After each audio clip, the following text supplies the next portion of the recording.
పలుకగా వచ్చిన నాటి నుండి నమశివాయయం చేపొద్దు పలుకుచుండు. నోటి వెంట మాటలు రావడం వచ్చినప్పటి నుంచి ఎప్పుడూ నమశివాయ నమశివాయ నమశివాయ అంటుండేవాడు. వ్రాయగా వచ్చిన సమయమందుండి మించిన వేట్క శివకోటి లిఖించుచుండు. ఆయనకి వ్రాయడం వచ్చింది. ఎన్ని కోట్లు రాసేశాడో శివ శివ శివ శివ శివ శివ శివ శివ. ఆ శివ అని రాయడం అంటే ఆయనకి సంతోషం. చదువుగా వచ్చిన నాటి నుండి శైవాగమంబుల పఠించుచుండు. చదవడం వచ్చిన దగ్గర నుంచి శైవాగమాలన్నీ చదువుకున్నాడు. బూది సర్వాంగములనిప్పుడు పూయుచుండు. అది బూడిద అనుకునేవాడు కాదు, అది విభూతి మహదైశ్వర్యం అని పరమ సంతోషంగా ఒళ్ళంతా విభూతి రాసేసుకునేవాడు. తవిలి రుద్రాక్షలను మిండు దాల్చుచుండు. శరీరం అంతా రుద్రాక్షలు కట్టుకునేవాడు. మెళ్ళో రుద్రాక్షలు, రుద్రాక్ష కిరీటం, పిలక్కి రుద్రాక్ష, చేతులకు రుద్రాక్షలు, ఇక్కడ రుద్రాక్షలు, అన్ని రుద్రాక్షలే.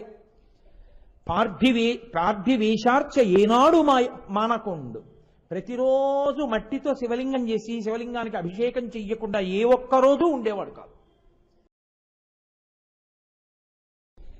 దంతంబుల్ పడనప్పుడే తనువు ఎందారూఢియున్నప్పుడే కాంతాసంఘము రోయనప్పుడే జరాక్రాంతంబు కానప్పుడే వింతల్ మేన చెరించునప్పుడే కురుల్ వెల్వెల్ల కానప్పుడే చింతింపన్వల మీ పదంబుజములం శ్రీకాళహస్తీశ్వర అంటాడు. ఒంట్లో ఓపిక ఉండగా కదా, దీపం ఉండగా కదా ఇల్లు చక్కబెట్టుకోవడం. దీపం నిధనం అయిపోయిన తర్వాత ఇంకా చక్కబెట్టేది ఏముంటుంది? కాబట్టి కాలము ఆధ్యాత్మశాస్త్రమునందు బహుధా పరాకు చెప్తుంది. ఉండిపోయేది కాదు సుమా ఉపాధి. ఉండని ఉపాధిని ఆధారం చేసుకుని ఉపాసన ద్వారా ఎప్పుడూ ఉండే సత్యంలోకి నువ్వు ప్రవేశించేయాలి. ఎప్పుడూ ఉండే సత్యంలోకి వెళ్ళిపోతే ఇది పడిపోతున్నా నీకు ఇహ బెంగలేదు. ఆ సత్యము ఎరుకలోకి తెచ్చుకునే ప్రయత్నం అంటూ మొదలు పెడితే ఈ జన్మలో కాకపోతే వచ్చే జన్మలో 10 జన్మలో 20 జన్మలో దగ్గరికంటూ నడుస్తావు. అసలు అదొక్కటే జీవితంలో అక్కర్లేదైతే ఇక రక్షించేవాడెవడు? ఈ ఉపాధి వల్ల ప్రయోజనం ఏమిటి వస్తుంది? కాబట్టి కాలము ఆధ్యాత్మశాస్త్రమునందు అనుల్లంఘనీయము. దాన్ని ఎవ్వరికి తరం కాదు. వెనక్కి మీరు ఒక్క క్షణాన్ని తీసుకురావడం ఈ భూమి మీద పుట్టిన వాళ్ళెవ్వరూ ఇప్పటి వరకు చేసిన మొనగాడు లేడు. ఒక తేదీ కాదు, ఒక క్షణం వెళ్ళిపోయిన కాలాన్ని వెనక్కి తెచ్చి ఇదిగో ఈ క్షణాన్ని మళ్ళీ తెచ్చాను అన్నవాడు లేడు. అది ఆయన శాసనం అంతే, అది ముందుకే నడుస్తుంది. అలా నడవగలిగినటువంటి కాలంలో నువ్వు జాగ్రత్త పడకపోతే ఇబ్బందికి లోనైపోతావు. దాని లక్షణం ఏమిటి? కాలము అంటే కాలమునకు ఉన్న గొప్ప లక్షణము గ్రసించుటయే, అది తినేస్తుంది. అందుకే కాలమునకు శంకర భగవత్పాదులు వాడిన పర్యాయ పదం జగద్భక్షక. నేను అన్నం ఎలా తింటానో, నేను ఈ అరటిపండు ఎలా తింటానో అది కేవలం ఒకటే తింటుంది. కాలము జగత్తుని తింటూ ఉంటుంది. జగత్తుని పుట్టించి జగత్తుని తింటుంది. దాని ముందు ఎవరైనా పడిపోవలసిందే. దాన్ని ఎవ్వరూ వెనక్కి తేలేరు. దాని ముందు నిలబడగలిగినటువంటి వాడు లేడు. ఎంత గొప్పవాడు కానివ్వండి, ఆయన భీష్ముడే కానివ్వండి, లేకపోతే పరమాచార్య స్వామి అంతటి మహనీయుడే కానివ్వండి, భగవాన్ రమణులే కానివ్వండి, ఎవరైనా శరీరములు మాత్రం పడిపోవలసిందే కాలంలో. అది తినేస్తుంది దాని లక్షణం. అప్పుడు నువ్వు ఉండిపోతుందన్న భ్రాంతితో దీనికి సంబంధించి ఏవి తెచ్చి పెట్టుకున్నావో అవన్నీ దీంతో పాటే వెళ్ళిపోతాయి. ఇది తెల్లగా ఉంది అన్న భావన దీంతోనే వెళ్ళిపోతుంది. దీనికి 4 కొడుకులు దీంతోనే వెళ్ళిపోతుంది. ఇంకా ఆ కొడుకులు దీనికి చెందరు, ఇది కాలిపోతుంది. దీనికి ఇంత ఐశ్వర్యం, తర్వాత జీవుడు దరిద్రుడు, తెలియదు. ఆ ఐశ్వర్యం ఆ జీవుడికి వెళ్ళదు. కాలము ఇన్ని మార్పులు తీసుకొచ్చేస్తుంది. అందుకే శంకర భగవత్పాదులు కాలం గురించి చేసిన శ్లోకాలు చదివితే బాదం పప్పుని నించోపెట్టి గోటం పెట్టి కొట్టి బద్దలగొట్టి పప్పు తీసినట్టుంటాయి శ్లోకాలు. అలా ఇలా ఉండవు. పట్టిన పిచ్చి వదిలిపోతుంది. బూజులు కర్ర పెట్టి దులిపినట్టు దులుపుతాయి ఆ శ్లోకాలు. ప్రత్యేకించి భజగోవిందంలో అందుకే కదండి మోహముద్గరం అని పేరు. మాకురు ధనజన యవ్వన గర్వం హరతి నిమేష కాల సర్వం మాయామయమిదమఖిలం హిత్వా బ్రహ్మపదం త్వం ప్రవిశ విదిత్వా అంటారు. మహానుభావుడు ఆయనకి కాబట్టి పడ్డాయి ఆ మాటలు. మా కురు ధన జన యవ్వన గర్వం.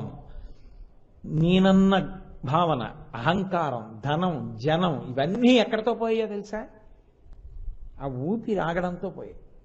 నా కొడుకు అంటాడు, నా కోడలంటాడు, నా కూతురు అల్లుడంటాడు, నా అల్లుడంటాడు, నా బంధువులు అంటాడు, ఇన్ని అంటాడు. ఆ ఊపిరి ఆగింది. తాను చూడాలి చూడాలి చూడాలన్నవాడు వచ్చాడు, ఏమీ చూడడం, కన్ను విప్పి కూడా చూడడం. నాన్నగారండి అమ్మ అని ఏడుస్తారు, ఏమీ మాట్లాడడం. కట్టేశారు, ఏమీ పలకడం. బిందెతో నీళ్లు పోసేశారు, చెవుల్లోకి వెళ్ళిపోయాయి, కళ్ళల్లోకి వెళ్ళిపోయాయి, ముక్కుల్లోకి వెళ్ళిపోయాయి, ఏమీ పలకడం. తీసుకెళ్లి కట్టెల మీద పడుకోబెట్టారు, మాట్లాడడం. నెయ్యి పోసేస్తూ ఉంటారు, ఉలకడం. అగ్ని సంస్కారం చేసేస్తారు, దగ్ధమైపోతుంటుంది, నల్లగా మాడిపోయి, ఏమీ ఉలుకుండదు. అయిపోయి ఇంటికి వెళ్ళిపోయారు. మీ నాన్నగారు ఏరి అన్నారు అనుకోండి, పోయారండి అంటాడు అంతే. ఎప్పుడైంది ఇన్ని? ఎప్పుడు పోయాయి? నీ అన్న ఐశ్వర్యం పోయింది, నీ వాళ్ళన్న వాళ్ళు వెళ్ళిపోయారు. అసలు నేనని నువ్వు చెప్పిన ఈ శరీరం పోయింది. కల్లరి బొమ్మయో కాయంబునొల్ల అద్దె కొంపల పోలు భోగంబులొల్ల. ఇది వెళ్ళిపోయింది చిత్రం. అరే ఇంతనన్నా ఇది వెళ్ళిపోయింది, ఏది మిగిలింది నీకు? ఏమీ లేదు. చేసుకున్నది ఏమైనా ఉంటే కదా రావడానికి. అప్పుడు మళ్ళీ కుక్కో పందో పిల్లో నల్లో. కాలము ఒక్క క్షణం. శంకరులు అన్నారు, ఇవన్నీ తీయడానికి చాలా రోజులు పడుతుంది అనుకుంటున్నావేమో. మాకురు ధనజన యవ్వన గర్వం హరతి నిమేషత్కాల సర్వం. ఒక నిమిషం ఇవన్నిటినీ డిటాచ్ చేసేస్తుంది, తీసేస్తుంది. అది దాని శక్తి. మాయామయమిదమఖిలం హిత్వా. అప్పుడు నీతో వచ్చేది ఏమీ లేదు. బ్రహ్మపదం త్వం ప్రవిశ విదిత్వా. ఇది ఉండగా నువ్వు బ్రహ్మపద ప్రవేశం చేసే ప్రయత్నం చేయి. ఇహ కాలమునకు లొంగకుండా ప్రయత్నం చేయి.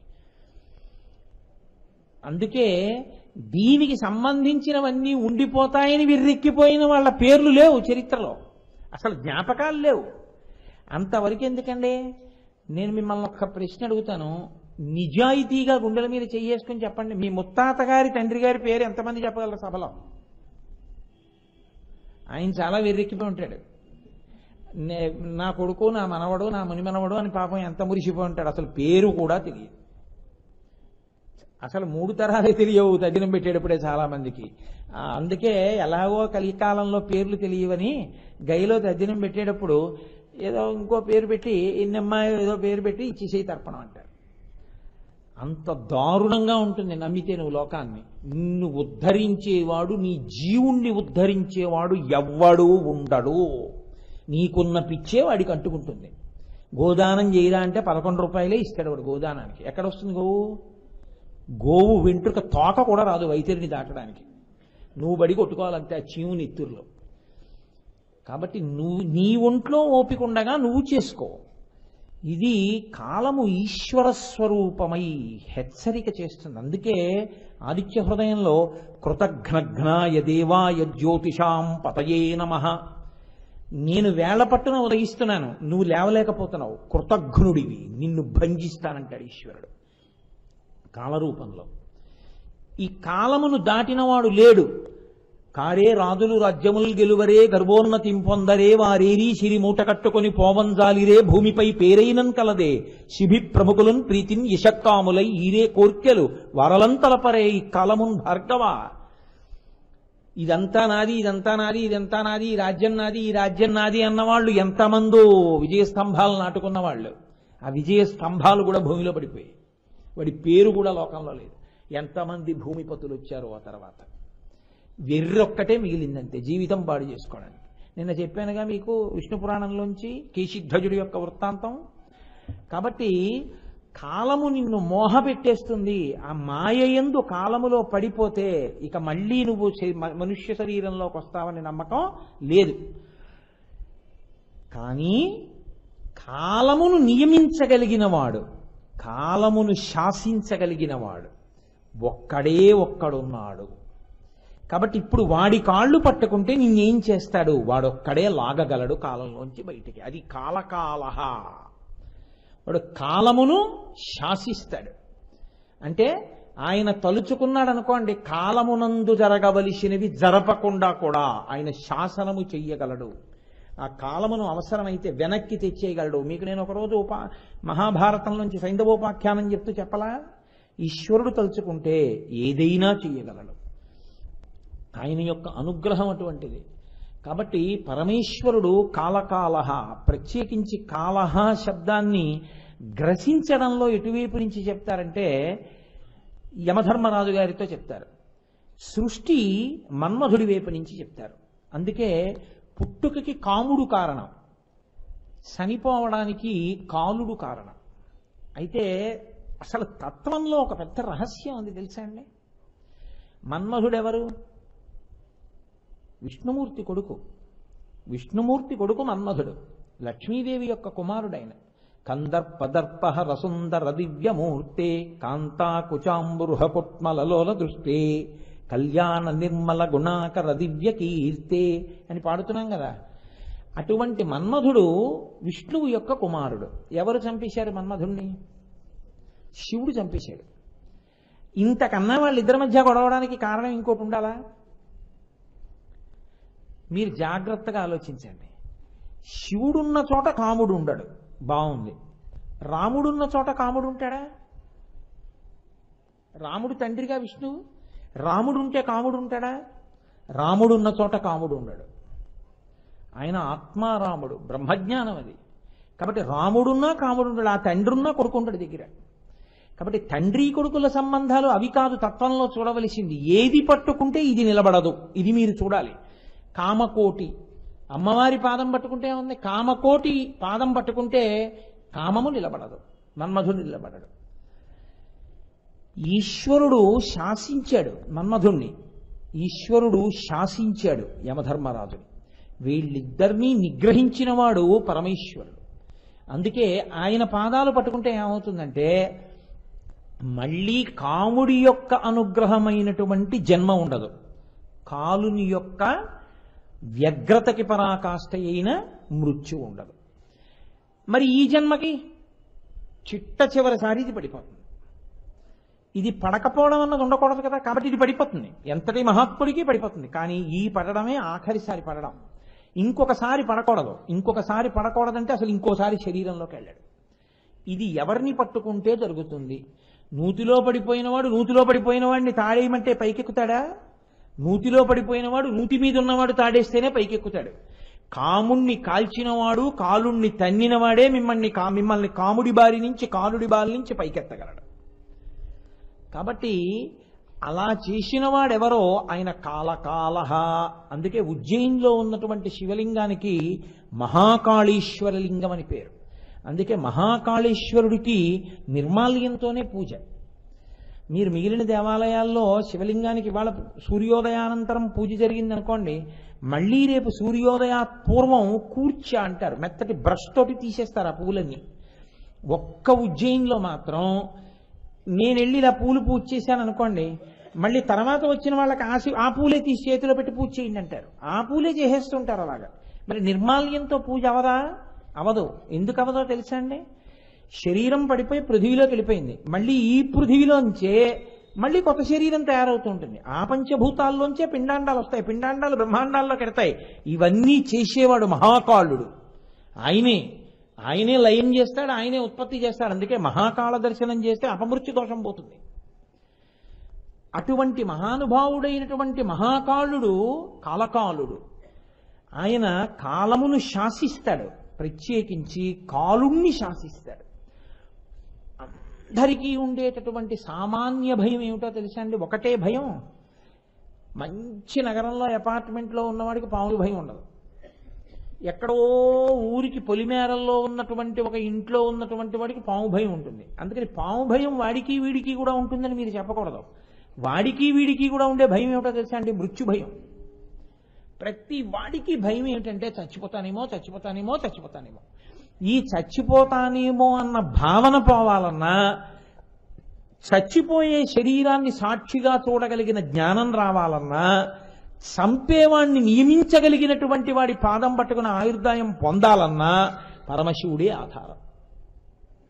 వినా మార్గం లేదు. అందుచేతనే ఆయనకి కాలకాలహ అని పేరు. ఎక్కడ కాలకాలుడయ్యాడు? ఒకటి కాదు, ఎన్నో సందర్భాల్లో ఆయన కాలకాలుడయ్యాడు.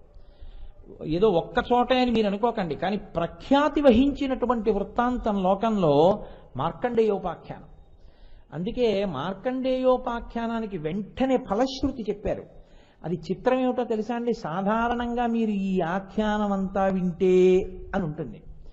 మార్కండేయోపాఖ్యానానికి ఉన్న గొప్పతనం ఏమిటంటే, అపమృత్యు దోషం వస్తోంది అని భయం ఉంటే చంద్రశేఖరాష్టకం ఒక్కటి చేస్తే చాలు. కానీ ఎక్కడ చెయ్యాలి? నియమం ఉంది. శివసన్నిధౌ, శివాలయంలో కూర్చుని చెయ్యాలి. శివాలయంలో కూర్చుని చెయ్యాలి అంటే దానికి తగిన నియమం పాటించి చెయ్యాలి. చేస్తే మాత్రం అలా చంద్రశేఖరాష్టకం కామ్యంతో చేస్తే అపమృత్యు దోషాన్ని కూడా అది పరిహరించగలదు. అసలు ఇక మార్కండేయోపాఖ్యానం ఏమింటే అత్యద్భుతం అన్నమాట అది. అందుకే మార్కండేయోపాఖ్యానాన్ని అసలు చదవని వాళ్ళు, దాన్ని శ్లాఘించని వాళ్ళు లోకంలో ఉండరు. మీరు ఏ ప్రఖ్యాత దేవాలయానికి వెళ్ళండి, మార్కండేయ ప్రతిష్ఠిత శివలింగం ఉంటుంది. శ్రీకాళహస్తి వెళ్ళండి, మీరు నాయనారులని దాటగానే ఎడంచేతి పక్కన అరుగు మీద మార్కండేయ ప్రతిష్ఠిత శివలింగం ఉంటుంది. ఎక్కడికి వెళ్ళినా ఉంటుంది. ఆయన మృకండు మరుద్వతి ఋషి దంపతుల యొక్క కుమారుడు. అయితే మార్కండేయోపాఖ్యానం పైకి కనపడినంత సులువుగా ఉండదు. లోపల చాలా ధర్మ సంబంధమైన గహనమైన విశేషములు నిక్షేపింపబడి ఉంటాయి. మృకండు మహర్షి, మరుద్వతి వాళ్ళిద్దరూ దంపతులు. వాళ్ళిద్దరూ గృహస్థాశ్రమంలో ఎలా జీవించాలో అలా జీవించినటువంటి వాళ్ళు. గృహస్థాశ్రమం దేనికి? గృహస్థాశ్రమం ప్రధానంగా దేని కొరకు అంటే అతిథులను ఆదరించుట కొరకు. అతిథులను ఆదరించడం వినా ఇంకా మిగిలిన వాటికి అన్నింటికీ గృహస్థాశ్రమం పనికొచ్చింది అనుకోండి, అది భ్రష్టగృహం అని గుర్తు. ఈశ్వరుడు ఎవరి రూపంలో వస్తాడో తెలుసా అండి? ఇంకా వేరే రాడు. అతిథి దేవో భవ. కాబట్టి ప్రమదితవ్యం. స్నాతకం చేసేటప్పుడు చెప్తారు పెళ్లి కొడుక్కి, ఒరే ఈ విషయంలో చాలా జాగ్రత్త సుమా, పరాకు పడకు. ఈశ్వరుడు ఎప్పుడైనా నీ ఇంటికి వస్తే అతిథి రూపంలోనే వస్తాడు. అందున చాలా పెద్ద శుభం ఏదైనా చెయ్యాలనుకున్నాడు అనుకోండి, నిష్కామి, ఏ కోరిక లేని వ్యక్తి మీ ఇంటికి వస్తాడు. అందుకే దశమస్కంధంలో ఊరకరారు మహాత్ములు వా రథముల ఇండ్ల కడకు వచ్చుటలెల్లం కారణము మంగళములకు మీరొచ్చుట శుభము మాకు నిజము మహాత్మా అంటాడు నందుడు గర్గుడొస్తే. కాబట్టి ఇంటికి వచ్చినటువంటి అతిథుల్ని ఆదరించడం ఏదుందో అదే గృహస్థాశ్రమమునకు అత్యంత ధర్మము.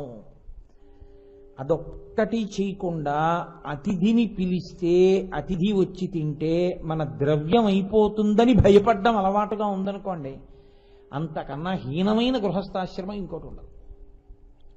కాబట్టి పండించుకున్న గృహస్థాశ్రమం అంటే ఇప్పుడు మరుద్వతి, మృకండ మహర్షి వాళ్ళిద్దరు ఏం చేస్తున్నట్లు?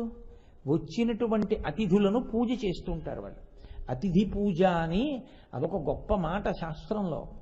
అతిథి పూజ చేసి తింటారు. అసలు అతిథి పూజ చెయ్యకుండా అన్నం తిన అనేటటువంటి నియమం పెట్టుకున్న కుటుంబాలు నాకు తెలుసు. అలా నియమం పెట్టుకున్నందుకు గాను ఆ తర్వాతి తరాల్లో ఎంతంత ఐశ్వర్యాలు వచ్చాయో కూడా నాకు తెలుసు. కొన్ని కుటుంబాల్లో ఒక్కొక్క ఇంట్లో ఒక్కొక్క యజమాని చేసిన పుణ్యం అలా కాపాడుతుంది, యజమాని చేసిన పాపం పిల్లలకి రక్షణ లేకుండా అలా పోతుంది. కాబట్టి వాళ్ళిద్దరూ నిరంతర అతిథి పూజ చేస్తుండేవారు. పరమపరాకుతో ఉండి గృహస్థాశ్రమంలో తాము ప్రవర్తించవలసినటువంటి రీతిలో ప్రవర్తించవలసిన వారు. అంటే భార్యని స్వీకరించడానికి ప్రధాన కారణం ఏది అంటే యజ్ఞము, యాగము, హోమము చేయుట గృహస్థు ప్రతిరోజు చేసుకోవలసినటువంటి నిత్యకర్మాచరణమునందు వైక్లభ్యము లేకుండా చూసుకుంటే ఆవిడ నీ శరీరాన్ని పోషించడానికి కావలసిన ఆహార పచనం చేసి పెడుతుంది. ఇద్దరూ కలిసి ధర్మపథంలో నడవాలి. నడిస్తే అందుకు చిటికిన వేలు పట్టుకుంటాడు. ఆ చిటికిన వేలు పట్టుకుని నడిపించాడు అంటే అటువంటి మహాత్ముడై ఆయన జన్మ పరంపరలను దాటిస్తాడు. సరి అయిన భర్త దొరికాడు అనుకోండి, దొరికాడంటే ఆమెని ఆయనని అనుగమించిన స్త్రీ కొన్ని లక్షల జన్మలు దాటేస్తుంది. ఎందుకనంటే ఆయన పుణ్యం అటువంటిది, ఆయన ఆరాధన అటువంటిది. అందులో సగభాగం ఆవిడ ఖాతాలో పడిపోతుంటుంది. దాని మీద ఆవిడ 3 మాటలు రామా రామా రామా అందనుకోండి, ఆ ఫలితం ఆయనకి రాదు, ఆవిడికే పడుతుంది. నేను మీకు ఒక యథార్థం చెప్తున్నా. పరమభక్తుడైనటువంటి భర్త భార్య ఒకసారి శరీరాన్ని వదిలిపెడితే ఆయన ఖాతాలో కన్నా ఆవిడ ఖాతాలో పుణ్యమే ఎక్కువ ఉంటుంది. ఎందుకో తెలుసా అండి? ఈయన చేసిన దాంట్లో సగం ఆవిడికి వెళ్ళిపోయింది. ఆవిడ చేసుకున్నది ఆయన వలన వచ్చింది కాకుండా ఆవిడ ఎప్పుడైనా ఒక్కసారి ఒక్క భగవన్నామాన్ని పలికినంత మాత్రం చేత వచ్చే పుణ్యం ఆవిడికి అధికం. అందుకే సంపాదించి పెట్టేస్తాడంతే భర్త. అటువంటి అందుకని 7 తరాలు అటు ఇటు చూడండి అంట. అంటే ఐశ్వర్యాన్ని ప్రధానంగా చూడరు, నిమిషంలో గ్రసిస్తుంది కాలం. ఈశ్వర సంబంధాన్ని ప్రధానంగా చూస్తారా, భక్తి కలిగిన కుటుంబమా కాదా అన్నది ప్రధానం. కాబట్టి అలా పండించుకున్న వాళ్ళు మరుద్వతి, మృకండ మహర్షి చక్కగా జీవితాలు గడుపుతున్నారు. ఆయన తపశ్శక్తి ఎంతటిది అంటే ఆయన యోగ మార్గంలో ఏకంగా సత్యలోకానికి వెడుతుంటాడు. వెళ్ళి సత్యలోకంలో తిరిగి మళ్ళీ వస్తుంటాడు. ఒకనాడమ్ముని బంగరంపు మలయందు పొందు పైతామహశ్రేణించేరి బ్రహ్మసభ చేరంబోవగా అకలంకుండగు అమ్ముని అపత్యం బగ్గా దవ్వారికుల్. ఆయన ఆ మృకండు మహర్షి సత్యలోకానికి వెళ్ళారు. సత్యలోకం అంతా విహారం చేశారు. చేసి బ్రహ్మగారి సభ తీరుస్తున్నారు అన్నారు. బ్రహ్మగారి సభ తీరిస్తే ఎందుకు వెళ్ళాలనుకుంటారో తెలుసా అండి? అదేం సినిమా కాదు. బ్రహ్మసభ అంటే దానికి ఋషులందరూ వస్తారు, మహాపుణ్యాత్ములందరూ వస్తారు. చతుర్ముఖ బ్రహ్మగారు ఆధ్యక్షంలో కూర్చుని ఉంటాడు. అటువంటి మహాపురుషులందరూ ఆ సభలో కూర్చుని చర్చ చేస్తారు. కాబట్టి మహాపురుష దర్శనం అవుతుంది. అందుకని ఆయన లోపలికి వెళ్ళాలి, బ్రహ్మసభలోకి వెళ్ళాలనుకున్నాడు. అనుకుని ఒకనాడమ్ముని బంగరంపు మలయందు పొందు పైతామహశ్రేణి చేరి అందులోకి వెడదాం అనుకునే సమయానికి ఆయనకి ఆ అకళంకుండగు ఆ మౌనిని అపత్యం బడ్డ దవ్వారికుల్ రకమౌ ఆ విభవము లేదనంచు పలకన్ మునీంద్ర శ్రేష్ఠుడ వారితోన్. ఆయన లోపలికి వెడదాం అనుకుంటుంటే బ్రహ్మగారి సభకి రక్షకులుగా నిలబడేటటువంటి భటులు ద్వారం దగ్గర శూలాలు అడ్డు పెట్టారు. పెట్టి మృకండ మహర్షి మీరు ప్రవేశం చేయకూడదు అన్నారు. ఆయన ఆశ్చర్యపడి, నేను మహర్షిని, నేను బ్రహ్మసభలోకి ఎందుకు వెళ్ళకూడదు, ఎందుకు నన్ను మీరు పంపించట్లేదు అని అడిగాడు. వాళ్ళన్నారు, మీరు మమ్మల్ని మన్నించండి, దీనికి కొన్ని నియమాలు ఉన్నాయి. అపత్యం బట్గా మీకు సంతానం లేదు. సంతానము లేని వాడికి బ్రహ్మసభా ప్రవేశం చేసే అధికారం లేదు. వాడికి పితృరుణం తీరలేదు, దేవరుణం తీరలేదు. పితృరుణం తీరని వాడు ప్రవేశించకూడదు. అందుకే జీవితంలో సచేల స్నానం చేస్తాడు కొడుకు పుడితే. కొడుకు పుట్టాడు అని చెప్పారనుకోండి, మీరు ఎంత మంచి బట్టలు వేసుకుని ఉన్నా కొంచెం ఎత్తైన ప్రదేశం మించి నీరు చప్పుడై పైకి లేచేట్టుగా దూకాలి. ఆ పైకి లేచిన నీటి ఆ పొరకి పితృదేవతలు చూస్తారు, ఓ వీడు కొడుకుని కని వంశాన్ని కొనసాగించాడు, వాళ్ళు ఆశీర్వచనం చేస్తారు. అందుకే కొడుకు పుడితే సచేల స్నానం చేస్తారు. నీవు సచేల స్నానం చేయలేదు, నీకు అసలు సంతానం లేదు. సంతానం లేదు కాబట్టి నువ్వు పితృరుణం నుంచి విముక్తుడు కాలేదు. పితృరుణం నుంచి విముక్తుడు కానివాడు బ్రహ్మసభా ప్రవేశం చేయకూడదు. కాబట్టి రకమౌ నా విభమము లేదనంచు పలకన్, నువ్వు మన్నించు, మేమేం చెయ్యలేము, నిబంధనే. నిన్ను అపత్యంబు సంతానలేమి అన్న దోషం అడ్డింది, నువ్వు రావడానికి వీల్లేదు, కాబట్టి ఆగిపో. ఆయనకి తెలియదండి ధర్మశాస్త్రం. ఏదో సంతోషంలో వెళ్ళబోయాడు. అదే నిజమే, నాకు అపత్యం ఉంది కదూ, నాకు సంతానం లేదుగా. ఆయన బాధగా తిరిగి వచ్చేస్తున్నాడు. ఆయన బాధగా తిరిగి వచ్చే లోపల ఆశ్రమంలో మరుద్వతి ఆ రోజు వంట చేస్తోంది. ఎక్కడి నుంచో యాత్రికులు వచ్చారు. వాళ్ళు మహాతేజోవంతులు. వాళ్ళు అన్నారు, అమ్మ అలిసిపోయి ఉన్నాం, భిక్ష ఇస్తావా అని అడిగారు. ఆవిడంది, ఇంతకన్నానా, మహాత్ములకు భిక్ష పెట్టడానికి కదా గృహస్థాశ్రమం, కాబట్టి రండి భిక్ష స్వీకరిద్దురు కానీ స్నానం చేసి రండి, వడ్డించేస్తానని. వాళ్ళు స్నానం చేసి వచ్చి కూర్చున్నారు. విస్తళ్ళేసింది. వడ్డనంతా పూర్తి చేసి మీరు పదార్థ స్వీకారం చేయండి అంటే వాళ్ళు అన్నారు, మీ బిడ్డని పిలవండమ్మా అన్నారు. తినేటప్పుడు ఆ బిడ్డలున్న ఇల్లేనా ఓసారి చూస్తారు. కాబట్టి బిడ్డలు ఉన్నారా అమ్మా, మీ బిడ్డల్ని పిలు. ఆవిడంది, నాకు అపత్య దోషం ఉంది, నాకు సంతానం కలగలేదు. వాళ్ళన్నారు, అమ్మ ఏమనుకోకు, సంతానము లేని ఇంట భోజనం చేయడాన్ని శాస్త్రం అంగీకరించదు. తగినంత శుభం కాదు, ఉత్తినే భోజనం చేయకూడదు. కాబట్టి మేము భోజనం చెయ్యలేం అని వాళ్ళు వడ్డించిన పదార్థాలని అలాగే విడిచిపెట్టి లేచి వెళ్ళిపోయారు. ఆవిడ చాలా బాధపడింది. అరేరే, మహాత్ములు ఇంటికి వచ్చి అన్నం తినకుండా వెళ్ళిపోయారు అపత్య దోషం వల్ల అని ఆవిడ బాధపడుతోంది. బ్రహ్మసభాప్రవేశం జరగలేదు అని మృకండు మహర్షి బాధపడుతున్నాడు. ఆయన తిరిగి ఇంటికి వచ్చాడు. ఆవిడ ఎవరికి చెప్పుకుంటుందండి? బాధ కలిగితే భర్తకే కదూ చెప్పాలి. మరి యోమే భర్త సమీ గురు, గురువైనా ఎవరైనా ఆయనే. కాబట్టి ఆయనకి తన బాధ చెప్పింది.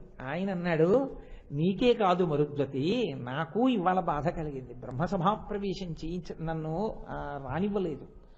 కానీ ఆయన అన్నాడు, వనరికమింక దేవి, భగవానుడు రజకిరీటుడున్నవాడు, అతులితతుల్యుడాతడు, దయాళువు భక్తవర ప్రదాత, నేన ఘనుని గూర్చి కాటముగా తపమునరించి ఒక సుపుత్రు బడయంగదాలదో ఓ సరోజముఖి ముదమందు ఆత్మలో. నువ్వేం బెంగపెట్టుకోకు. ఒక మహానుభావుడు ఉన్నాడు. గత జన్మలలో చేసుకున్నటువంటి మహాపాపం ఏదో ఈ జన్మలో మనం సంతానం పొందకుండా అడ్డుపడింది. కాబట్టి మనం సంతానాన్ని పొందలేకపోయాం. ఎంతటి మహాపాపమైనా సరే తీసేసి భక్తుల కోర్కెలు తీర్చగలిగినటువంటి భగవానుడు ఒకడున్నాడు. ఆయన భగవానుడు రజకిరీటుడున్నవాడు, మహానుభావుడైన అతులితతుల్యుడాతడు, అర్హసి రహసి స్వతంత్ర బుద్ధ్యా వరివసితుం అంటూ శంకర భగవత్పాదులు శివానందలహరి చేస్తూ అగణిత ఫలదాయక అంటారు. అసలు లెక్క పెట్టలేవా ఆయన ఇచ్చేటటువంటి శుభాల గురించి? నువ్వు ఇంత అడిగితే ఆయన బ్రహ్మాండం అంత ఇస్తాడు, అంత శక్తివంతుడు అంటారు.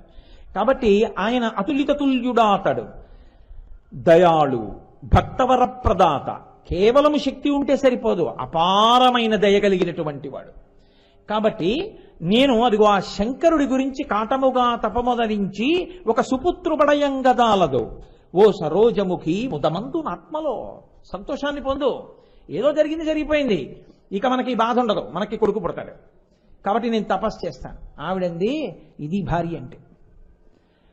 ఆవిడ తప్పకుండా ఎప్పుడో ఎందుకు ఇప్పుడే ప్రారంభం చేసేయండి. ఒక్కొక్కడు ఎంత విచిత్రంగా ఉంటుందంటే, దక్షిణాయనంలో తిరుపతి వెళ్ళొచ్చా అండి అంటాడు. దక్షిణాయనం ఏడు, ఉత్తరాయణం ఏడు. తిరుపతి వెళ్ళి నువ్వు ఈశ్వరుణ్ణి దర్శనం చేసుకోవడానికి, నీకు అన్నం తినడానికి దక్షిణాయనంలో అన్నం తినొచ్చా అని అడగడం. వెంకటేశ్వర స్వామి వారిని చూడడానికి వీడికి దక్షిణాయనం అడ్డొచ్చింది. ఆషాఢ మాసంలో కొండకి వెళ్ళొచ్చా అండి అంటాడు. ఆషాఢ మాసంలో కొండకి వెళ్ళొచ్చా అండి అంటున్నావు. నువ్వు ఆషాఢ మాసంలో పుట్టి ఆషాఢ మాసంలో తెస్తే అప్పుడు అది ఎలా అడ్డుతుంది? ఈశ్వర దర్శనానికి ముహూర్తాలు ఏమిటి? ఎంత తొందరగా వీలైతే అంత తొందరగా ఈశ్వరుణ్ణి సేవించుకుంటూ ఉండాలి. అవి లోపల తిరుగుతూ ఉండాలి సంతోషంగా ఎప్పుడు. కాబట్టి సరే పదండి, అయితే తపస్సు చేయండి. ఆయన వెళ్ళాడు, తపస్సు మొదలెట్టాడు. ఆవిడ ఉపకరిస్తోంది. చాలా ఘోరమైనటువంటి తపస్సుగా మారిపోయింది. ఎప్పుడు మారిపోతుందో తెలుసా అండి? ఏదో ఓ 4 రోజులో, ఓ వారం రోజులో, ఓ 10 రోజులో ఉండి నీకున్న పాపమునకు తగినంత ఉపాసన నువ్వు చెయ్యాలి. నీ కడుపుకు ఆకలిసినంత అన్నం తినకుండా ఆకలి ఎలా తీరుతుంది? దాహం తీరవలసిన నీడు దాక్కుండా దాహం ఎలా తీరుతుంది? నువ్వు కొనుక్కోవాలనుకున్నటువంటి చెప్పుల జతకు కావలసినంత డబ్బులు లేకుండా చెప్పులు ఎక్కడి నుంచి వస్తాయి? ఏదైనా కావలసినంత అన్న మాట ఉందిగా, నీ పాపం పోవడానికి కావలసినంత తపస్సు చెయ్యాలి. కాబట్టి ఎంత పెద్ద దోషం ఉంటే సంతానం కలగలేదు. కాబట్టి ఇప్పుడు ఆ దోషం పోవడానికే ఆయన ఘనమైన తపస్సు మొదలుపెట్టాడు. ఆవిడ ఉపకరిస్తోంది. నారద మహర్షి వెళ్ళి పార్వతీదేవికి పరమేశ్వరుడికి విన్నవించాడు. ఏమయ్యా, మృకండు మహర్షి అంత గొప్ప తపస్సు చేస్తున్నాడు, మహానుభావుడు, నలుసుని కోరి అనుగ్రహించలేవా అన్నాడు. అంటే పార్వతీదేవి శంకరుడిని అడిగింది, ఏమండి మీరు భోళాశంకరుడని పేరు, ఇట్టే అనుగ్రహిస్తారే, ఎందుకు ఆ మృగండు అంత తపస్సు చేస్తున్నా అనుగ్రహించట్లేదు? కాదు కాదు, బాగా శాస్త్రం ఎరిగినవాడు, ఇంత భక్తి ఉన్నవాడి వల్లే లోకానికి ప్రయోజనం కలగాలి. మృకండు భక్తి అంటే ఏమిటో నేను లోకానికి ప్రకాశింప చెయ్యాలనుకుంటున్నాను. పార్వతి రా వెడదాం అన్నాడు. పార్వతీ పరమేశ్వరుడు ఇద్దరూ వచ్చారు, దర్శనం ఇచ్చారు. మృకండు మహర్షి లేచాడు, స్తోత్రం చేశాడు. స్తోత్రం చేసిన తర్వాత పరమశివుడు అన్నాడు,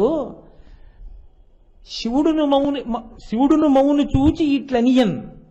ఆ మహర్షిని చూసి శివుడే అన్నాడు, చిత్తమునన్ బహుప్రీతి పొందినాడను, నీ పట్ల చాలా ప్రీతి పొందానయ్యా. విమలమైన నీ చిత్తము దూరపు భక్తియు తపంబు పెంపు. ఏ సామాన్యమైన భక్తి అనేది, ఎంత మంచి హృదయం, ఎంత నిర్మలమైన హృదయంతో నేను రాలేదని కించిత్ కూడా వ్యగ్రత పొందకుండా తపస్సు చేశావు. కాబట్టి నీకు దీర్ఘాయుష్మంతులు అయోగ్యులకు కుమారులను ఎంచుకొందువో 16 వర్షములతో పరమందు సుపుత్రు కోరేదో. నీ ఇష్టం, ఎవరు కావాలి? చాలా కాలం జీవించేటటువంటి దుర్మార్గులైనటువంటి కొడుకులు చాలా మంది కావాలా? మీరు చాలా జాగ్రత్తగా అర్థం చేసుకోవాలని చూడండి మార్కండేయ వృత్తాంతాన్ని. అక్కడే పప్పులో కాలేశాడు యమధర్మరాజు గారు కూడా. 16 వర్షములతో పరముందు సుతునింకోరేదో. నీకు 16 వర్షములతో ఆయుర్దాయం అయిపోయేవాడని ఆయన అనలేదు. 16 వర్షములతో ముదముందు అంటే 16 ఏళ్లు దాటకుండా ఎప్పుడూ 16 ఏళ్లుగా ఉండిపోయే పిల్లాడితో సంతోషంగా ఉంటావో ఎంచుకో అన్నాడు. సంతోషంగా ఎంచుకోవద్దండి 16 ఏళ్ల పిల్లాడిని ఇమ్మని. మృకండుడికి కూడా ఏమని అర్థమైందో తెలుసా అండి? 16 వర్షములకే అన్నట్టు అర్థమైంది. 16 ఏళ్లకే పరముందు అంటే 16 ఏళ్లకి శరీరం పడిపోయే అల్పాయుర్దాయం ఉన్న పిల్లవాడు కావాలా అన్నట్టు అర్థమైంది. ఇది మృకండుడి యొక్క గొప్పతనాన్ని ప్రకాశింపజేయడానికి పరమశివుడు అన్నమాట. ఇప్పుడు ఆయన అన్నాడు, అలా ఉండండి ఒక్కసారి, నేను మా ఆవిడితో మాట్లాడొస్తాను. ఎందుకంటే సంతానం నా ఒక్కడి హక్కు కాదుగా, దాన్ని కూడా సంప్రదించాలిగా అని మరుద్వతిని పిలిచి అడిగాడు. అయోగ్యులైనటువంటి కొడుకులు చాలా మంది దీర్ఘాయుష్మంతులు కావాలా? 16 వర్షములతో ముదముందు సుపుత్రు కోరేదో. 16 వర్షములతో ఆయుర్దాయం అయిపోయినా అన్నాడు ఆయన కూడా. అల్పాయుర్దాయం ఉన్న పిల్లాడు కావాలా అని అడుగుతున్నాడు శివుడు అని ఆయనే అన్నాడు. దుర్మార్గుడైన కొడుకు పుడితే పుణ్యం చేసుకుని ఊర్ధ్వలోకాల్లో ఉన్న పితృదేవతలు కూడా కింద పడిపోతారు. సన్మార్గుడైనటువంటి పుణ్యాత్ముడైన కొడుకు ఒక్కడు పుడితే 7 తరాలు పైన ఉన్న వాళ్ళు కూడా, నరకాలలో ఉన్న వాళ్ళు కూడా విడుదల పొంది ఉన్నత లోకాలకు వెళ్ళిపోతారు. అలాంటి వాడు ఒక్కడు చాలడు. కాబట్టి సత్పుత్రుణ్ణి కోరుకుందాం అంటే ఆవిడ తప్పకుండా కానీ అంటుంది కదండి. ఏ తల్లైనా అనగానే ఆయన అన్నాడు, చాలు చాలు చాలు నాకు తెలుసు. ఏమిటి నీ బెంగ? 16 ఏళ్ళకి వెళ్ళిపోతాడని కాదు. అసలు సంతానమే లేని వాడికి సంతానం ఇస్తానన్నవాడేవాడు. వాడే 16 ఏళ్ల తర్వాత కూడా ఉంచుతాడు. నీకు నాకు బెంగెందుకు? 16 ఏళ్ల పిల్లాన్నిచ్చి 16 ఏళ్ళు అవగానే తీసేసుకుంటాడా? మన నేర్పిస్తాడా మళ్ళీ? అలా తాత్కాలిక సుఖాలు ఇచ్చేవాడా శంకరుడు అంటే? కాడు. కాబట్టి బెంగ పెట్టుకోకు. ఆయన్నే నమ్ముకుని బతుకుదాం మనం. ఆయనే మన పిల్లాడికి ఆయుర్దాయం ఇస్తాడు. కాబట్టి మంచి కొడుకుని అడుగుతాను. తాను ఒక ఉత్తమమైన తండ్రిగా నిలబడ్డాడు మృకండుడు. శంకరుడికి వెళ్ళి ఇదే చెప్పాడు, నాకు ఉత్తమమైన కొడుకే కావాలి. తథాస్తు. ఆయన ఇన్నాళ్ళు కొడుకులు లేక పలవరించిన వాడు లోకం పాడైపోయినా పర్వాలేదులేండి, నాకు మాత్రం దీర్ఘాయుష్మంతుడైన కొడుకు పుడితే చాలు అనకూడదని ఎక్కడైనా ఉందా? అసుర సంధ్య వేళ ఇప్పుడు భర్తృ సమాగమం కూడదు, కూడితే లోకకంటకులు పుడతారు దితి అన్నాడు కశ్యప ప్రజాపతి భాగవతంలో. ఆవిడంది, నేను తాళలేకపోతున్నాను, లోకకంటకులు పుడితే లోకం ఏడుస్తుంది, నాకేం, నీతో సంగమ సుఖాన్ని అనుభవిస్తానండి. పుట్టారా లేదా హిరణ్యాక్ష హిరణ్యకశిపులు, రావణ కుంభకర్ణులు మొదలైన వాళ్ళు. కాబట్టి అలా అనలేదు మృకండ మహర్షి. ఆయన అన్నాడు, పరమశివుడే అనుగ్రహిస్తాడు ఆయుర్దాయాన్ని, మనకెందుకు బెంగ, అందుకని అలా సుపుత్రుడినే కోరుకుందాం. ఆయన తథాస్తు అన్నాడు. గర్ధానం చెందాడు. ఆవిడ గర్భిణి అయింది, కొడుకు పుట్టాడు. ఇప్పుడు ఎలా ఉంటుంది వాళ్ళకి? చాలా అద్భుతమైన ఉపమానం వేసేశారు అక్కడ. పేదలకు దొరికిన పిన్నిధట్లు ఆ మృకండును తత్సతి అనవరతము ముద్దు కొమరిని చూచుచు హద్దులేని అరుసమున ఓలలాడిరి అన్ని మరచి. కడుపేదవాడికి పరమదరిద్రుడికి పెద్ద నిధే దొరికింది అనుకోండి, వాడు ఏం చేస్తాడో తెలుసా అండి? దాన్ని ఎక్కడ మనం పెట్టుబడి పెడదాము అలా ఆలోచించాడు. పెట్టుబడి పెట్టినా మళ్ళీ ఎక్కడికో తీసుకెళ్ళి దాన్ని ఏదో చెయ్యాలి కదా. వాడు ఏం చేసుకుంటాడంటే రోజు సారా మూటలు ఇప్పడం, ఓ గదిలో తలుపులు వేసుకుని కింద పోసుకోవడం, మళ్ళీ లెక్కెట్టుకోవడం, మళ్ళీ కట్టకట్టుకోవడం, మళ్ళీ దాచుకోవడం. అంటే వాడి జీవితంలో వాడంత డబ్బు చూస్తాననుకోలేదు, కనపడింది. అందులో వాడు ఏమీ చేయడు, దాన్ని అలాగే చూసుకుంటూ ఉంటాడు. ఎంత గొప్ప మాట చూడండి. లేక లేక పుట్టిన కొడుకు కాబట్టి వాళ్ళిద్దరు ఏం చేసుకుంటున్నారంటే చూసుకుని మురిసిపోతున్నారు అంతే. పేదలకు దొరికిన పిన్నిధట్లు ఆ మృకండును తత్సతి అనవరతము, ఇప్పుడు అప్పుడు అని లేదు, ముద్దు కొమరుని చూచుచు హద్దులేని అరుసమున ఓలలాడిరి అన్ని మరచి ఆనంద సాగరంలో తేలిపోతున్నారు. కాలం ఉండదు కదండి. ప్రత్యాయాంతికతాహ పునర్న దివసాహ కాలో జగద్భక్షక, తినేస్తుంది కదా కాలం. అయిపోయాయి 15 ఏళ్ళు. 15 సంవత్సరములు పూర్తయిపోయాయి. పిల్లవాడు మంచి విద్యాబుద్ధులను పొందుతున్నాడు, చక్కగా చదువుకుంటున్నాడు. ఎంతటి మహానుభావుడిగానో తయారాడు. మార్కండేయుడి గురించి వర్ణిస్తారు. ఇన్ని పద్యాలు చెప్పారో ఆ మార్కండేయుడి మీద. నడువగా వచ్చిన నాటి నుండి శివదేవళములకు ఎగుచుండు. ఆయన నడక వచ్చిన దగ్గర నుంచి ఎప్పుడు తప్పటడుగు లేస్తూ శివాలయం ఎటుందో అటు ఎడుతుండేవట. పలుకగా వచ్చిన నాటి నుండి నమశివాయయం చేపొద్దు పలుకుచుండు. నోటి వెంట మాటలు రావడం వచ్చినప్పటి నుంచి ఎప్పుడూ నమశివాయ నమశివాయ నమశివాయ అంటుండేవట. వ్రాయగా వచ్చిన సమయమందుండి మించిన వేట్క శివకోటి లిఖించుచుండు. ఆయనకి వ్రాయడం వచ్చింది. ఎన్ని కోట్లు రాసేశాడో శివ శివ శివ శివ శివ శివ శివ శివ. ఆ శివ అని రాయడం అంటే ఆయనకి సంతోషం. చదువుగా వచ్చిన నాటి నుండి శైవాగమంబుల పఠించుచుండు. చదవడం వచ్చిన దగ్గర నుంచి శైవాగమాలన్నీ చదువుకున్నాడు. బూది సర్వాంగములనిప్పుడు పూయుచుండు. అది బూడిద అనుకునేవాడు కాదు, అది విభూతి మహదైశ్వర్యం అని పరమ సంతోషంగా ఒళ్ళంతా విభూతి రాసేసుకునేవాడు. తవిలి రుద్రాక్షలను మిండు దాల్చుచుండు. శరీరం అంతా రుద్రాక్షలు కట్టుకునేవాడు. మెళ్ళో రుద్రాక్షలు, రుద్రాక్ష కిరీటం, పిలక్కి రుద్రాక్ష, చేతులకు రుద్రాక్షలు, ఇక్కడ రుద్రాక్షలు, అన్ని రుద్రాక్షలే. పార్థివేశార్చ ఏనాడు మానకుండు. ప్రతిరోజు మట్టితో శివలింగం చేసి శివలింగానికి అభిషేకం చెయ్యకుండా ఏ ఒక్కరోజు ఉండేవాడు కాదు. అటువంటి మార్కండేయుడు మహాభక్తుడై పెరిగి పెద్దవాడయ్యాడు. అందరూ మురిసిపోతున్నారు. పిల్లలు లేకపోతే నేను లేవయా మృకండా, ఆఖరికి నీకు ఎటువంటి కొడుకు పుట్టాడో అని మురిసిపోతున్నారు. వీళ్ళు కూడా సంతోషంలో కాలాన్ని మరిచిపోయారు. 15వ సంవత్సరం పుట్టినరోజు వచ్చింది. ఋషులు వచ్చారు. నారద మహర్షి వచ్చన్నారు. పుట్టినవాడు సామాన్యుడు కాడని నిరూపించాలి కదండి. ఆయన వచ్చన్నారు. మృకండా మరిచిపోయినట్టున్నావు. శివుడు ఏమన్నాడు?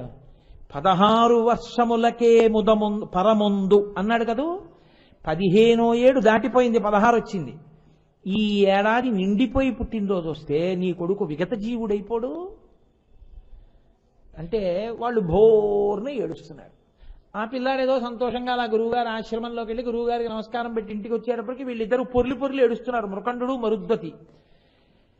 ఇంతయు గొప్ప చేసి ఇటులేట్వకనేలా. ఆయన అన్నాడు, ఇదేమిటి పుట్టినరోజు అన్నారు, హడావిడి అన్నారు, సంతోషం అన్నారు, ఆశీర్వచనాలు అన్నారు, అక్షతలు అన్నారు, అదే కింద పడి దొల్లుకుంటూ అలా ఏడుస్తున్నారు. దేనికి అంటే వాళ్ళు అన్నారు, నాయనా నీకు అల్పాయుద్ధాయం, ఈ ఏడాదితో నీ శరీరం పడిపోతుంది కాబట్టి మేము బెంగ పెట్టుకున్నాం అంటే ఆయన నవ్వి అన్నాడు, ఏమిటి నాన్న మతి లేని మాటలు, వీడుము దైన్యము మన్యువేగమున్, వెంటనే నీకు వచ్చినటువంటి దుఃఖాన్ని విడిచిపెట్టేసేయండి. నేనేం చేస్తానో తెలుసా? అసలు నేను ఎవరి వల్ల పుట్టానని చెప్తున్నారు మీరు. మీకు అసలు సంతానమే కలగకూడదన్నంత పాపం ఉందంటున్నారు. మరి నేను ఎందుకు పుట్టానంటున్నారు? శివానుగ్రహంతోనైనా పుట్టాను. నేను కూడా ఆ గనుని గూర్చి తపంబొనరించి ఆయన గురించే తపస్సు చేస్తాను. చేస్తే ఆయన ఏం చేస్తాడు? సిద్ధి నొసంగు సౌఖ్యములు, నాకు సిద్ధినిస్తాడు, సౌఖ్యం ఇస్తాడు. ఆయన ఇవ్వలేందే ఉన్నానా, అందుకని నేను తపస్సుకి వెళ్ళిపోతున్నాను అన్నాడు. అంతకన్నా మార్గం ఇంకోటి ఉందని ఆ వాళ్ళు కూడా నమ్మిన వాళ్ళు కారు. అది అస్తిక్య బుద్ధి అంటే. ఎప్పుడు రాత్రి పగలు శివనామని చెప్తూ అక్కడ తపస్సు చేస్తున్నాడు. శివుడా దివుడా అన్నాడు ఆయన. శివుడు ఏం చేస్తాడరా? నా ధర్మం నేను చేస్తుండగా శివుడు కూడా నన్ను అడ్డగించడానికి వీల్లేదు. కాబట్టి ఇప్పుడు ఆయన శివాలయ ద్వారం దగ్గరికి వెళ్ళి మార్కండేయ అని పిలిచాడు. ఆయన చూశాడు. రా, నీ ఉసురు తీయాలి, సమయం దాటిపోతోంది. నేను ధర్మవర్తిని కాబట్టి నీ మీద పాశం విసురుతున్నాను. శివలింగాన్ని పట్టుకుంటే విడిచిపెట్టేస్తాను అనుకుంటున్నావేమో. నేను కాలపాశమును, అందుకే దానికి కాలపాశము అని పేరు. నేను కాలపాశమును విసిరితే రాను అని నిలబడగలిగిన వాడు లోకంలో ఉండడు, ఆపగలిగిన వాడు కూడా లోకంలో ఉండడు. కాబట్టి శివుడు నిన్ను రక్షించలేడు, అందుకు ఇబ్బంది వచ్చింది. కాబట్టి నువ్వు రా బయటికి అన్నాడు. ఆయన అన్నాడు, ఈయన్ని చూసి నేను రాను అని అనలేదు, శివుడు నన్ను రక్షిస్తాడని అనలేదు మార్కండేయుడు. అక్కడ వచ్చింది పెద్ద చిక్కంత. అప్పుడు చేశాడండి అష్టకం.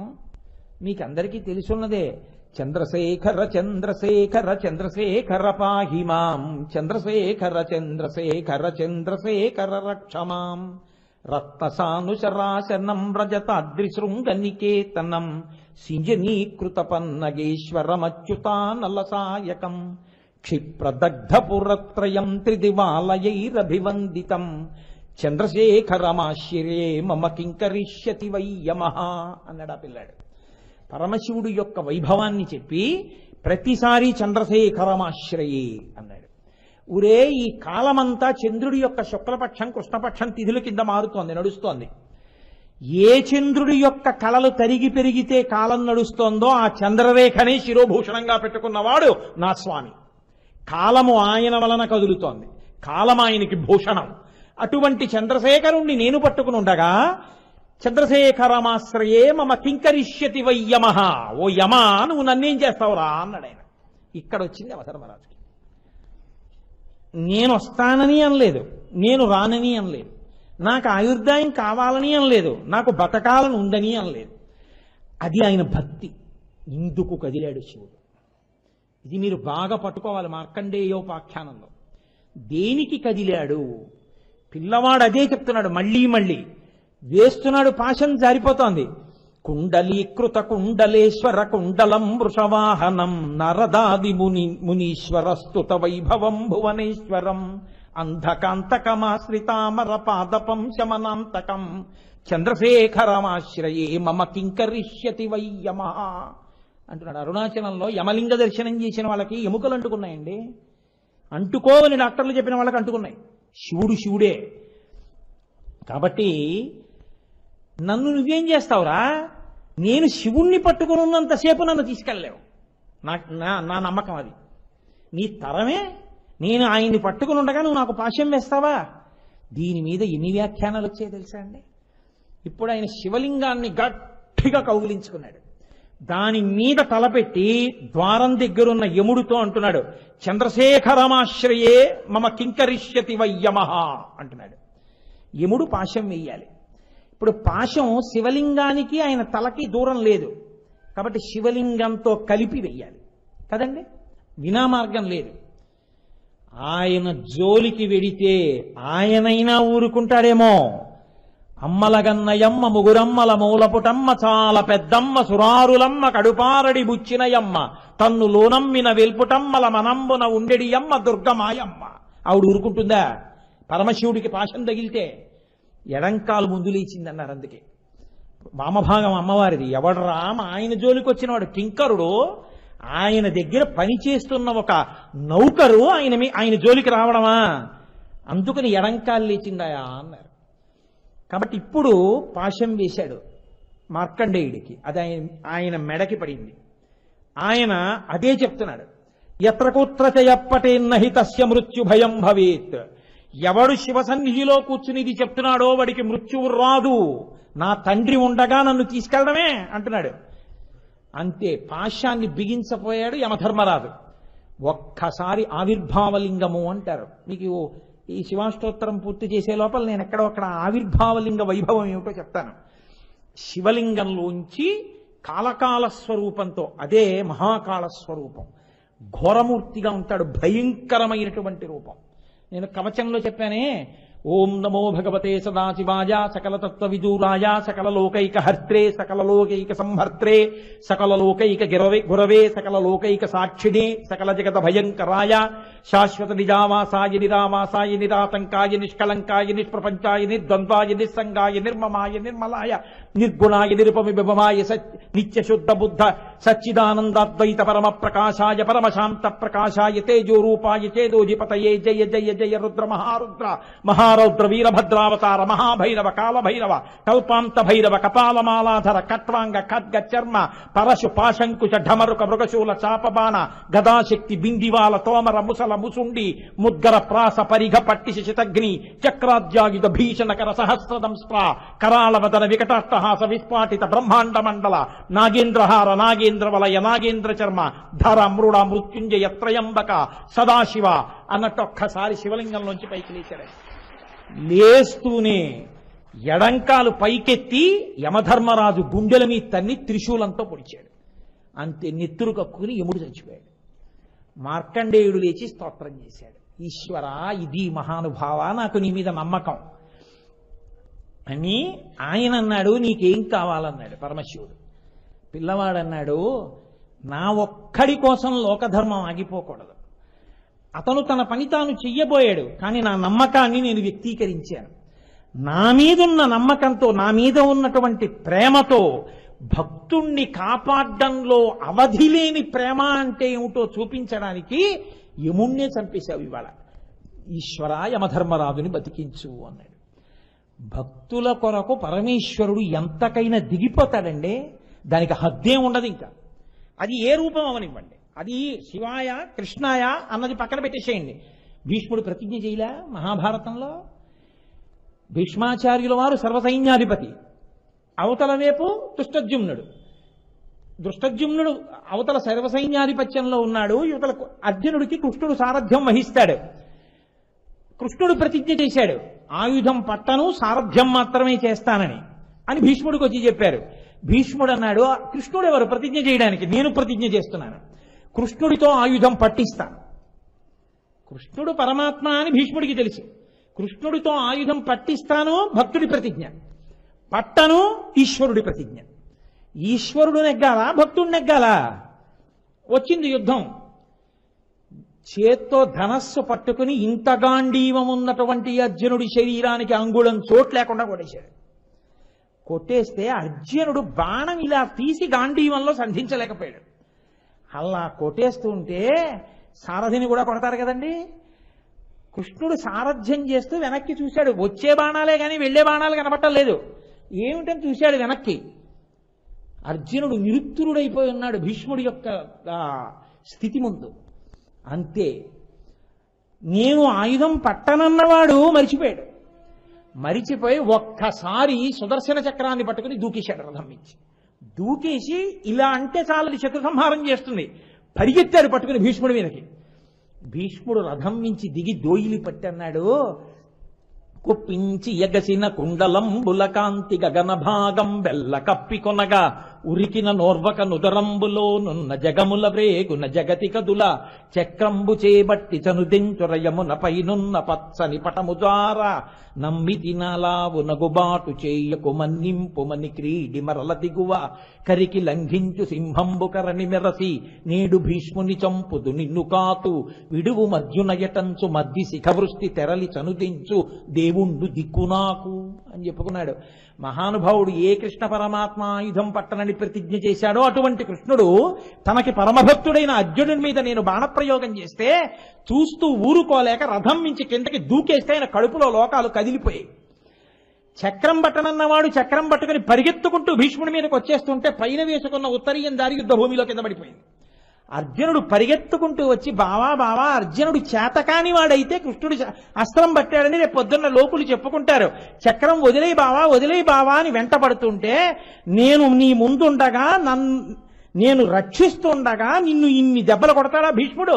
భీష్ముడు గాని ఇంకొకడు గాని ప్రతిజ్ఞతో సంబంధం లేదు, చంపేస్తానంతే. ఇవాళ నేనుండగా నా భక్తుడి జోలికి వస్తాడా అని పరిగెత్తుకొస్తున్నటువంటి కృష్ణుడు ఉన్నాడే భక్తపరాయణుడు, ఆయనకి నా నమస్కారం అని భీష్ముడు రథం మించి దిగి నమస్కారం చేశాడు. భక్తుడు గెలిచాడా, భగవంతుడు గెలిచాడా? భక్తుడి కొరకు ఈశ్వరుడు తాను మరిచిపోతాడంతే. గజేంద్ర మోక్షణంలో నిన్ను నీవు మరిచి రావాలి, మామూలుగా వస్తే నేను ఒప్పుకోను. ఏదో ప్రహ్లాదుడి కోసం వచ్చినట్టు అక్కడి నుంచి ఒక్కసారి ఇలా వచ్చేస్తే నేను ఒప్పుకుంటాను అనుకుంటున్నావేమో, అలా రావడానికి వీల్లేదు. నిన్ను నువ్వు మరిచిపోయి అసలు ఇతపూర్వమెన్నడూ లేని విధంగా వచ్చి నన్ను రక్షించాలని ఎప్పుడు నియమనం పెట్టాడు? బతికున్నన్నాళ్ళు ఎప్పుడు ఆయన చేసింది లేదు పూజ. ఆఖరి ఊపిరి ఆగిపోతుందేమో అని అనుమానం వచ్చినటువంటి సమయంలో లావొక్కింతజు లేదు ధైర్యము విలోలంబయ్య ప్రాణంబులాఠావుల్ తప్పెను మూర్ఛవచ్చతను ఉండశ్రం శ్రమంబయ్యడి నీవే తప్ప ఇధప్పరం బెరుగ మన్నింపందగుం దీనుని రావే ఈశ్వర కావవే వరద సంరక్షింపు భద్రాత్మక అని అడిగాడు.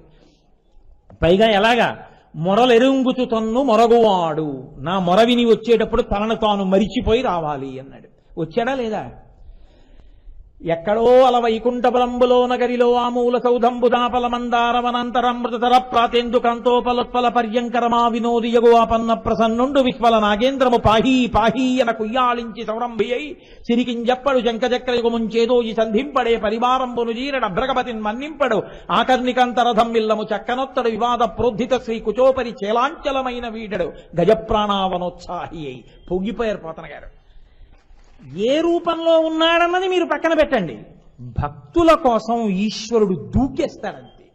ఇది చెయ్యొచ్చా చేయకూడదా లేదు. నేను పరమశివుణ్ణి ఆశ్రయించి ఉండగా చంద్రశేఖరమాశ్రయే మమ కింకరిష్యతి వయ్యమహ అని అన్నందుకుగాను చంపేశాడంటే యమధర్మరాజు గారు. అప్పుడు మార్కండేయుడు స్తోత్రం చేశాడు బ్రతికించమని, అప్పుడు మళ్ళీ బ్రతికించాడు. బ్రతికిస్తే యమధర్మరాజు గారు అన్నారు, ఈశ్వర ఇది న్యాయమా?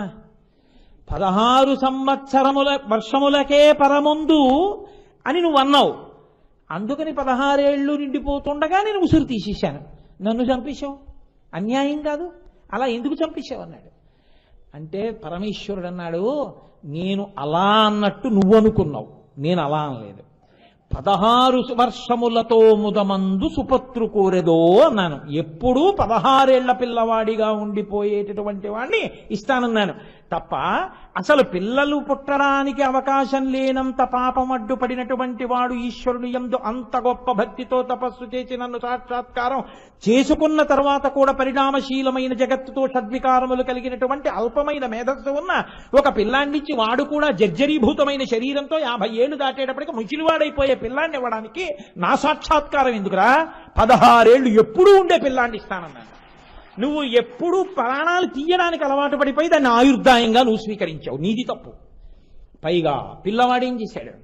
చంద్రశేఖరమాశ్రయే మమ కింకరిష్యతి వయ్యమహ అని అడిగాడు. నువ్వేం చేయాలి? నిజమే అని వెనక్కి వెళ్ళాలి. ఏం చేశావు? శివుడైతేనే గివుడైతేనే అన్నావు, తప్పా కాదా? అందుకు చంపేశాను నేను అన్నాడు. నిజమే, ఈశ్వర బుద్ధొచ్చింది. ఇక నుంచి నా ప్రతిజ్ఞ ఏమిటో తెలుసా? శివనామము చెబుతున్న వాళ్ళు ఒకవేళ అంత్యకాలమునందు ఉంటే నా కింకర్లు తీసుకురావడం కాదు, వెంటనే వెళ్ళి చిగురుటాకులు తీసుకొచ్చి వాళ్ళ అరికాళ్ల దగ్గర రాస్తారు. వాళ్ళ అరికాళ్లకున్న మట్టి చిగురుటాకులో పడుతుంది. ఆ పడిన మట్టిని నేను నా కిరీటం మీద చల్లుకుని నా భటుల కిరీటాల మీద జల్లుతాను. శివపార్షదులు తీసుకెళ్ళాలి తప్ప మేము వాళ్ళ జోలికి రాం. శివనామం అటువంటిది. అందుకు కదండి అడిగాడు ధూర్జటి, పవి పుష్పంబగు అగ్ని మంచగు నాకూపారం భూమిస్థలంబగు శత్రుండతిమిత్రుడవు విషము దివ్యాహారమౌ నెన్నగా అవనీ మండలి లోపలన్ శివ శివేచ్ఛాభాషణోల్లాసకిన్ శివా నీ నామము సర్వవస్యకరమవు శ్రీకాళహస్తీశ్వర అన్నాడు. కాబట్టి ఆ శివనామము శివశక్తి అటువంటిది. కాబట్టి ఆయన కాలకాలుడయ్యాడు, కాలమును నియమించాడు, కాలుణ్ణి శాసించాడు. కాబట్టి మహాకాలహ కాలకాలహ అటువంటి వాడు దుర్ధర్ష. ఆయన ప్రతిజ్ఞకి ఆయన పరాక్రమానికి ఎదురు లేదు. శివుడే నిగ్రహించాలనుకున్నాడు అనుకోండి, వాణ్ణి గట్టెక్కించగలిగినటువంటి వాడు ఇక లోకంలో ఉండడు. అందుకే ఆయనకి దుర్ధర్ష, ఆయన పరాక్రమము ఇంత అంత అని చెప్పడానికి అలివి లేదు, కుదిరేటటువంటి విషయమే కాదు. అసలు ఆయన తుది మొదలే తెలియదు. అటువంటి వాడు సర్వలోక వ్యాపి స్థాణుహు, ఆయన కదలడానికి చోటు లేనట్టుగా నిండిపోయినవాడు, అటువంటి పరాత్పరుడు. కాబట్టి ఆయన ఏదైనా ఇవ్వగలడు. పరమస్వతంత్రుడు. పరమస్వతంత్రుడు కనుకనే కవచి. నేను నామాలు అవుతున్నాయని మీరు గమనించవలసి ఉంటుంది. కవచి అంటే ఆయన స్వాతంత్ర్యమును కలిగినటువంటి వాడు. ఇది ఆయన ఇలా చెయ్యొచ్చా అని అడగగలిగిన వాడు లోకంలో లేడు. నిజంగా ఒకవేళ మహాపాపంతో ఉన్న మృకండు మహర్షికి కొడుకునివ్వాలంటే ఇచ్చాడంతే. కాలమునందు ఎవరి శరీరమైనా జర్జరీభూతం అవ్వాలి, ఎప్పుడూ 16 ఏళ్లతో ఉంటామని ఆశీర్వచనం చేశాడంటే అది ఆయన స్వాతంత్ర్యం. కవచి కాదు కాదు, ఆ పిల్లవాడి భక్తికి మెచ్చుకుని నీకు బ్రహ్మాయుర్దాయం ఇస్తున్నాను ఇప్పుడు అన్నాడు. ఎప్పుడూ 16 ఏళ్లుగా ఉండడం వల్ల చిరంజీవి, దానితో పాటు బ్రహ్మాయుర్దాయం ఇచ్చారు పార్వతీ పరమేశ్వరుడు. కాబట్టి ఆయన తలుచుకుంటే ఏదైనా ఇవ్వగలడు. దీనికి ఇది ఇవ్వడమా అని లెక్క కట్టడానికి నువ్వు సరిపో, నీ సమర్థత చాలదు. ఆయన ప్రసన్నుడయ్యాడు, ఏదైనా ఇస్తాడు. దేనికి ప్రసన్నుడవుతాడు? కేవలం భక్తికి. అందుకే జ్ఞాన సంబంధ నాయనార్ 63 మంది నాయనార్లలో కల్లా చాలా గొప్పవాడు. అటువంటి నాయనార్ అంత గొప్ప వైభవాన్ని పొందడానికి కారణం చాలా ఆశ్చర్యకరం. తండ్రి గారు సంధ్యావందనం చేసుకోవడానికి ఎడుతున్నాడు, పిల్లాడిని అరుగు మీద కూర్చోబెట్టాడు. ఉరే నేను నీళ్లల్లో ములుగుతాను, నీకు భయం వేస్తే అదిగో గోడ మీద పార్వతీ పరమేశ్వరులను ఉన్నారు, వాళ్లే లోకమునకంతటికీ తల్లిదండ్రులు. నీకు భయం వేస్తే అటు తిరిగి అమ్మా నాన్న అని పిలువు, అంతేకాని నేను స్నానం చేసేటప్పుడు ములిగితే నాన్నగారు ములిగిపోయారని ఏడుపు మొదలెట్టకి ఇక్కడ కూర్చుని అన్నాడు. అలాగే నాన్నగారండి అన్నాడు. తండ్రి వెళ్ళి కోనేట్లో ములిగాడు, ఆ పిల్లాడికి భయం వేసింది. నాన్నగారు ములిగిపోయారనుకుని అటు తిరిగి చెప్పారుగా నాన్నగారు, అమ్మా నాన్న అమ్మా అమ్మా అమ్మా అమ్మా అని ఏడవడం మొదలెట్టాడు. శంకరుడు అన్నాడు, ఏం అలా చూస్తామే, జగదంబవుగావు పద అన్నాడు. ఆవిడంది, ఏమిటి జగదంబవుగావు పద అంటున్నారేమిటి, మన ఇద్దరి సాక్షాత్కారం ఇద్దామా వాడికి అంది. వాడు నమ్మి ఏడ్చాడు. బొమ్మని ఏడవలేదు, మనమే అని ఏడిచాడు. వాడికే కనపడకపోతే ఇంకెందుకు? బొమ్మ అని పూజ చేసిన వాడికి వాడు బతికున్న నాళ్ళు పూజ చేసినా కనబడక్కల్లా. అది ఈశ్వరుడే అని నమ్మి పూజ చేసిన వాడికి కనబడకపోతే ఇంకెందుకు? కాబట్టి పద. ఇద్దరు శుభవాహనం ఎక్కొచ్చేశారు ఆ పిల్లాడి దగ్గరికి. శంకరుడు ఎత్తుకుని ఒళ్ళో కూర్చోబెట్టుకున్నాడు. తండ్రికి ఏం తెలుసు ఏడిచే పిల్లాడిని ఆపించడం, ఎంత శంకరుడైతే మాత్రం. బుజ్జగిస్తున్నాడు, నాన్న ఊరుకోరా ఊరుకోరా ఊరుకోరా అంటాడు, వాడు ఏడుస్తున్నాడు. ఏమిటి అలా నవ్వుతాయేమిటి పార్వతి, పిల్లాడు ఏడుస్తుంటే తీసుకుని పాలి ఏడు పాపుతాడు అన్నాడు. అంటే ఆవిడంది, ఏమిటో చాలా చమత్కారంగా చెప్తున్నారు, నా పేరు అపిత కుచాంబ, నా స్తన్యం ఎవరు తాగరు, నా స్తన్యమును వీడు తాగాడో ఏమవుతుందో తెలుసా, మీ జ్ఞానం వచ్చేస్తుంది, ఇవ్వనా పాలు అంది. నీ స్తన్యమును తాగితే నా శివజ్ఞానం వస్తుందో ఇంకోటి వస్తుందో, వాడు అమ్మా అని ఏడుస్తున్నాడు, ఇచ్చేయడమే ఆ భక్తికి అన్నాడు. ఆవిడ స్తన్యం ఇచ్చేసింది అంతే. వాడి నోటి నిండా పాలు అంటుకున్నాయి. తండ్రి సంధ్యావందనం చేసుకుని బయటకు వచ్చాడు. వచ్చి పిల్లాడిని ఎత్తుకుని ఏమిట్రై పాలు అన్నాడు. వాడేం మాట్లాడలేదు, తుడిచేసి ఎత్తుకుని గుళ్ళోకి వెళ్ళిపోతున్నాడు. వాడు పత్తికాలు మొదలెట్టాడు, అంటే పెద్ద దండక స్థాయిలో పాడేస్తున్నాడు. వాడు పాడుతూ ఇలా ఇలా కొడుతుంటే వాడి అరిచేతులు కందిపోతున్నాయని పార్వతీ పరమేశ్వరులు పైనుంచి స్వర్ణ చిడతలు విడిచిపెట్టారు. ఆ జ్ఞాన సంబంధర్ ఏదైనా క్షేత్రానికి ఎడుతుంటే ఆ దేవాలయం యొక్క పాలక మండలికి కల్లో కనపడి పరమశివుడు, నా కొడుకు వస్తున్నాడు, నా పల్లకి పంపించి స్వాగతం చెప్పి తీసుకురండని శివుడెక్కే పల్లకి పంపించి జ్ఞాన సంబంధర్ని ఎక్కించి తీసుకొచ్చేవాడు. అంత గొప్పవాడు జ్ఞాన సంబంధర్ అంటే. దేనికయ్యాడు? 63 మంది నాయనార్లలో అంత గొప్పవాడు ఎందుకయ్యాడు? నమ్మాడంతే, అది బొమ్మ కాదు అమ్మా అన్నాడు అంతే, మహానుభావుడు అయిపోయాడు. కాబట్టి ఈశ్వరుడికి కావలసింది భక్తి. ఆ భక్తి ఉన్నదా, ఆయన నీకు ఏదైనా ఇవ్వగలడు, ఎంతైనా ఇవ్వగలడు. అటువంటి స్వాతంత్ర్యం ఉన్నవాడు కాబట్టే ఆయనకి కవచి అని పేరు. అందుకే మీరు చూడండి, లోకంలో ఎవ్వరికైనా సరే కళ్ళంబట నీళ్ళొచ్చాయి అంటే ఒక్కటే గుర్తు, సంతోషంతో పొంగొచ్చి కళ్ళంబట నీళ్ళు వచ్చాయన్నా ఒకటే గుర్తు. మీరు గత జన్మలలో చేసుకున్న పాపపుణ్యముల యొక్క ఫలితాన్ని ఈశ్వరుడు యొక్క శాసనం మేరకి 9 గ్రహములు ఫలితాన్ని ఇస్తూ ఉంటాయి. ఆ గ్రహముల యొక్క ఫలితం చేతనే ఏడవడం నవ్వడం జరుగుతూ ఉంటుంది. ఇప్పుడు ఈ 9 గ్రహాలు పరమశివుడికి కవచం. అందుకే శ్రీకాళహస్తి క్షేత్రంలో ఆయన నవగ్రహ కవచాన్ని కట్టుకుని ఉంటాడు. గ్రహాలే ఆయన కవచం అయితే కాళహస్తీశ్వరుణ్ణి పరమేశ్వరుణ్ణి నమ్ముకున్నవాడిని గ్రహాలు మాత్రం ఏం చేస్తాయండి? ఆయన జోలికి వెళ్ళలేవు. నమ శివాభ్యాం అశుభాపహాభ్యాం. పరమేశ్వరుణ్ణి నమ్ముకున్న వాడికి ఆపద రావలసి ఉన్నా పరమేశ్వరుడు ఆపద తీసి శుభాన్ని ఇవ్వగలడు. నాతో ఒకనకొకప్పుడు ఒక జ్యోతిష విద్వాంసుడు మాట్లాడుతూ అన్నాడు, నాకు ఒక జాతకం అర్థం కాలేదండి, ఆ జాతకం ప్రకారం చూస్తే ఆయన చాలా బాధలో ఉండాలి, ఆయన పరమ సంతోషంతో ఉన్నాడు. పట్టి పట్టి లెక్కలు కట్టాను, ఆయన చాలా బాధలో ఉండాలి, నాకు అర్థం కాలేదు. నేను ఆయన గురించి విచారణ చేశాను, ఆయన చాలా భక్తితో ఉండే మనిషి అని తేలింది. కాబట్టి నాకు అప్పుడు అర్థమైంది, గ్రహములు కూడా పరమభక్తి కలిగిన వాళ్ళని తాకలేవు, బాధ పెట్టలేవు. శివశాసనము అడ్డొచ్చేస్తుంది. ఓ పాము కరవలసిన వాడిని చీమ కరిచి విడిచిపెడుతుంది. తాను హాస్పిటల్లో పడుకోవలసిన వాడు ఎవరినో హాస్పిటల్లో ఉంటే చూడడానికి వెళ్ళి బయటకు వచ్చేస్తాడు. అలా ఈశ్వరుడు రక్షించేస్తాడండి. ఆయన శక్తి అది, కవచి కాదని మీరు అనలేరు. అటువంటి శివుడు మృత్యుంజయ. సాధారణంగా ఎక్కడ పొరపాటు పడతామంటే మృత్యుంజయ అన్న నామం కాలకాల అన్న నామం ఒకటి అనుకుంటాం. కాదు, అక్కడ యముణ్ణి నిగ్రహించాడు. ఇక్కడ మృత్యుంజయ అన్న నామానికి అర్థం ఏమిటో తెలుసా అండి? మనం మృత్యుంజయ మహామంత్రము అని ఒక మంత్రం చదువుతాం. అందులో ఏమంటాం మనం? ఓం త్రయంబకం యజామహే సుగంధిం పుష్టివర్ధనం ఉర్వారుకమివ బంధనాన్ మృత్యోర్ముక్షీయమామృతాత్ అంటాం. నేను చచ్చిపోకుండా ఉండాలి అని అడగం. అలా అంటే రాక్షసత్వము అని నేను మీకు నిన్ననే మనవి చేశాను. బాగా ముగ్గిపోయినటువంటి దోస పండు ముచిక నుండి తనంత తాను విడిపోయినట్టుగా విడిపోగలిగినటువంటి ప్రజ్ఞని నాకు కృప చెయ్యి. అది మృత్యుంజయ మహామంత్రం. అప్పుడు మృత్యువుని ఎక్కడ జయిస్తున్నాడు అంటే పిందెగా రాలిపోకూడదు, కాయగా రాలిపోకూడదు, బాగా పండిపోయి ఇక చెట్టుని తాను అంటుకుని ఉండకూడదు. తనంత తాను ముచిక నుంచి విడిపోయి కింద పడిపోవాలి. అంటే ఈ శరీరంతోనే ఉండాలి, ఈ శరీరంతో ఉండి సాధన చెయ్యాలి. అందుకే పగటి పూట భోజనం చేస్తే పైన చొక్కా కాని బనీను కాని లేకుండా ఉత్తరీయం ఒకటే వేసుకుని పరిశేచనం చేసేటప్పుడు నీళ్లు పట్టుకుని విస్తరి చుట్టూ తిప్పుతూ సత్యం తప్పేన పరిశించామి అని అడుగుతారు. అది అడిగే అధికారం పైన వస్త్రం ఉంటే ఉండదు. సత్యం తప్పేన పరిశించామి అంటే సత్యము ఋతమగుగాక.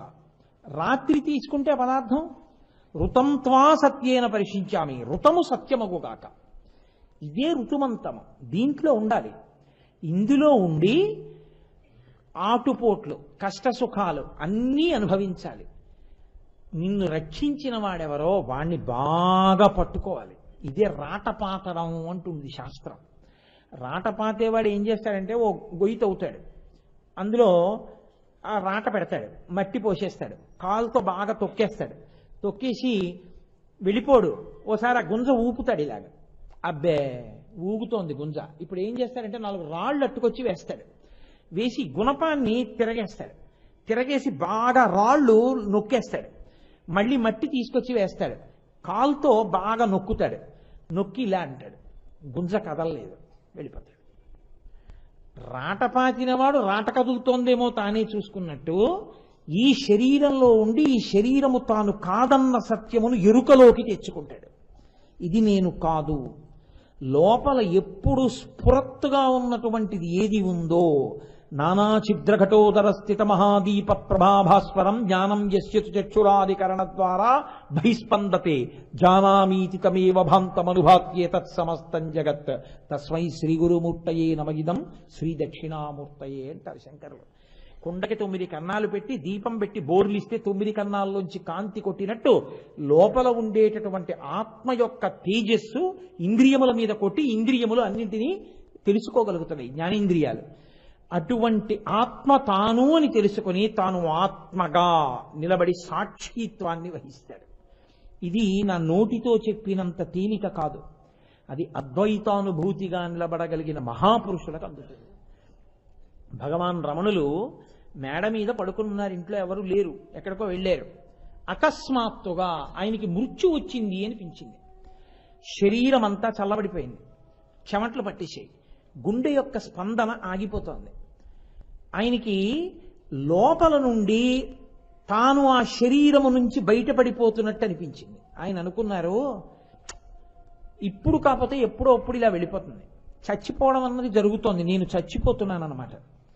కానీ నేను తొందరపడి కంగారుపడి అరిస్తే మాత్రం చచ్చిపోనేమిటి, అసలు తమాషా ఏమిటో చూద్దాం, చచ్చిపోయిన తర్వాత ఏమవుతుందో గమనిద్దాం అని ఆ ఆలోచన రాగానే అకస్మాత్తుగా ఆయనలో ఏమైందో తెలుసా అండి? కొన్ని కోట్ల జన్మల తపఫలితం తాను సాక్షి అయ్యాడు. ఏది శరీరంలోంచి బయటికి వెళ్ళిపోతోంది, శరీరం ఏమవుతోంది తెలుసుకుంటున్నటువంటి ఆత్మగా తాను నిలబడ్డారు. తాను దాంట్లోంచి బయటికి వచ్చి నేను మిమ్మల్ని చూసినట్టు మీరు తనని చూసినట్టు రమణులు తన శరీరాన్ని తాను చూసుకున్నారు. ఓ, ఇది ప్రేతమైపోయింది, కాసేపట్లో వచ్చి దీన్ని కట్టేసి తీసుకెళ్లి కాల్చేస్తారు. అంటే ఇది పడిపోయినా నేను పడిపోనన్నమాట. అసలు నేననమాట. ఇది తెలుసుకోనంత కాలం పునర్జన్మ. ఇది తెలుసుకోబడితే ఇక పునర్జన్మ లేదు, మోక్షం, బంధనం నుంచి విడిపోయాడు. ఇదనమాట అనుకున్నారు. అంతే, మళ్ళీ ప్రవేశించారు అందులో. మన్ను ఉద్ధరించడానికి వచ్చారు మహానుభావుడు, అంతే తిరువణ్ణామలైలోకి వచ్చినారు. ఇక ఆ తర్వాత ఆ శరీరానికి బాధ అని మీరు అనుకోవాలి, నేను అనుకోవాలి, ఆయనకేం లేదు.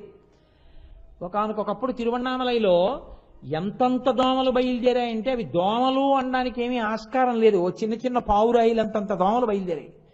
చీకటి పడితే భయపడిపోయేవారు. తిరువణ్ణామలై అంతా వదిలేసి అందరూ వెంకటాచలం వెళ్ళిపోయారు. వెళ్ళిపోయే ముందు రమణుల దగ్గరికి వచ్చి అన్నారు, అయ్యా దోమలు చాలా భయంకరంగా ఉన్నాయి, మేమందరం కూడా వెళ్ళిపోతున్నాం, మనం వెంకటాచలం వెళ్ళిపోదామన్నారు. అన్నారు. ఆయన ఎక్కువ మాట్లాడేవారు కాదు, తన స్థితికి భంగం. సాయంకాలం అవుతుండగా వచ్చి మీరు ఇంకా అలాగే ఉన్నారేం, పదండి వెళదాం అన్నారు. ఆయన అన్నారు, ఎక్కడికి? వెంకటాచలం వెళ్ళిపోదాం అన్నారు. ఎందుకు అంటే దోమలు వస్తున్నాయి. దోమలు వస్తే ఏం చేస్తాయి? దీన్ని కరుస్తున్నాయి కదా, దాన్ని కరిస్తే నాకేమవుతుంది? నన్ను కరవుగా, నేను లోపల ఉన్నవాడినిగా. ఆ నేనుని కరవదు, కొరకదు, కాల్చబడదు, తడవదు, దాన్నెవ్వరూ ఏం చేయలేరు. దీన్ని కరిస్తే చూస్తాను దీన్ని ఎలా కరుస్తోందో. అంత సాక్షిత్వానికి వెళ్ళారు. అది రమ్మంటే వచ్చేది కాదు, ఈశ్వరానుగ్రహము కలిగితే ఆ స్థితిని చేరిపోతాడు. అటువంటి భగవాన్ రమణులు అరుణాచలం కొండ మీద తిరుగుతుంటే ఓ తేనె పట్టుకి కాలు తగిలింది. ఆయన అనుకున్నారు, నేననరు ఆయన ఎప్పుడు, మనమైతే ఇది చూపించి నేనంటాం. ఆయన అన్నారు, ఓ ఇది దాని గూడుపాడు చేసింది కాబట్టి ఇది శిక్ష అనుభవించద్దు అని కాలు అలా వదిలిపెట్టారు. ఆ తేనెటీగలన్నీ వచ్చి ఆ కాలు కరిచేసి, అవి కరిచినంతసేపు నించున్నారు, కరిచేసి వెళ్ళిపోయాయి. ఇంతలావున వాచిపోయింది. కాలు ఈడుచుకుంటూ కిందకి దిగారు. ఆయన దగ్గరే ఉండేవాడు పళనిస్వామిని. ఆయన చూసి ఏడి చేసి అన్నాడు, అయ్యో అయ్యో అయ్యో అయ్యో ఏమిటి భగవన్, నా కాలు ఏమిటి అలాగా అన్నాడు. అబ్బే, ఇది ఒక తేనె పట్టుని కొట్టింది, మరి ఇది దాని ఇంటి జోలికెడితే ఊరుకుంటాయా? అవి దీన్ని కరిచి, మరి ఎవరు తప్పు చేశారో వాళ్ళు శిక్ష అనుభవించాలిగా, అందుకని దీన్ని కరుస్తుంటే నేను చూస్తున్నాను. ఇది బాధపడుతోంది, ఇప్పుడు చాలా బాధపడుతోంది సుమా. ఎంత బాధపడుతోందో ఇది ఇప్పుడు. తప్పు చేయడం ఎందుకు, బాధపడడం ఎందుకు, ఎంత సాక్షిత్వమో చూడండి. పళనిస్వామి పడుకోబెట్టి శ్రావణం తీసుకొచ్చి విరిగిపోయిన ముళ్ళులన్నీ పీకేశాడు. ఆయన శరీరం పడిపోయే వరకు కూడా ఓ కాలు లావుగా ఉండేది. అంత సాక్షిత్వం. ఆయన ఆఖరణ ఆయన శరీరం పడిపోయే సమయం ఆసన్నం అయిపోయింది. సమయం ఆసన్నం అయిపోతే మహాతల్లి ఉత్తరాలు రాస్తుండేవారు అన్నగారికి ఎప్పుడు, ఆయన దగ్గరే ఉండి.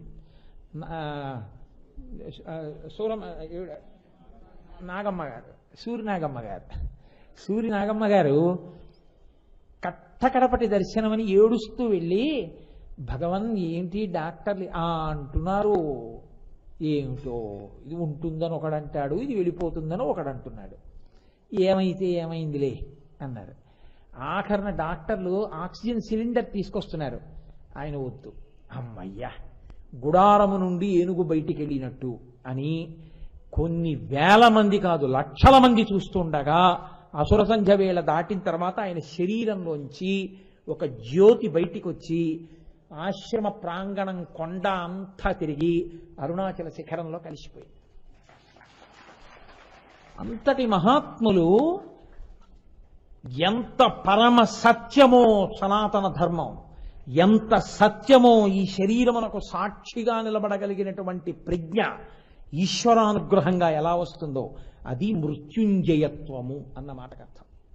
మృత్యుంజయము అంటే ఆ మృత్యువు గురించి భయం ఉండదు. ఎప్పుడో తెలుసా అండి, ఇది దాని పరిణామం, అది ఇది పడుతుంది, ఇది మృత్యువునకు గ్రసింపబడుతుంది. నన్ను మృత్యువు గ్రసించదు, నా జోలికి రాదు, నేను లోపలున్నవాణ్ణి, ఇది పైనున్నది, ఇది పడుతుందేమో నేను పడను.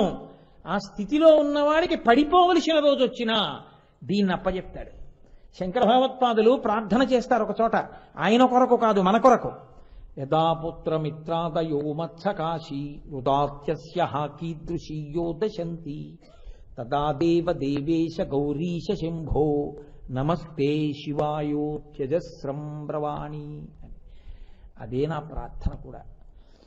ఈశ్వర, ఒకానొక నాడు ఎగ ఊపిరి వచ్చి కొడుకొచ్చి నోట్లో తులసి నీళ్లు పోస్తుంటే గుటక పడక ఆ నీళ్లు పక్క నుంచి కారిపోతుంటే కపవాత పైత్యముల్ కప్పగా శ్రమచేత కంపముద్భవమంది కష్టపడుచు నోట మాట రాకపోతే దూతలు వచ్చి పాశాలు వేసి జీవుణ్ణి ఉగ్గడిస్తుంటే కళ్ళు తేలేసి చూస్తుంటే ప్రాణోత్క్రమణం అయిపోతుంటే కొడుకు మంచం మీద పోకూడదు, నాన్నగారి కిందకి దింపేయండి అని దింపేస్తుంటే ఒకడు గబగబా పంచాంగం చూసి ధనిష్టా పంచకాలు ఇంట్లో ఉంచకుండా బయట పడుకోబెట్టేయండి అంటే తీసుకొచ్చి చాపేసి పడుకోబెట్టేసి దీపం తెండి అంటుంటే తెలియని కోడల పిల్ల ఇంట్లోకి వెళ్ళి వెండి దీపపు కుందెట్టుకొస్తే నీ మొహం ఎట్లా వెండి దీపం కుంది పెడతామా ఇక్కడ, ప్రమిద పట్రా అంటే నీ శరీరం పోయే ముందు నీ తల వెనక వెండి దీపపు కుంది ఉంచడానికి కూడా ఒప్పుకోరు బంధువులు.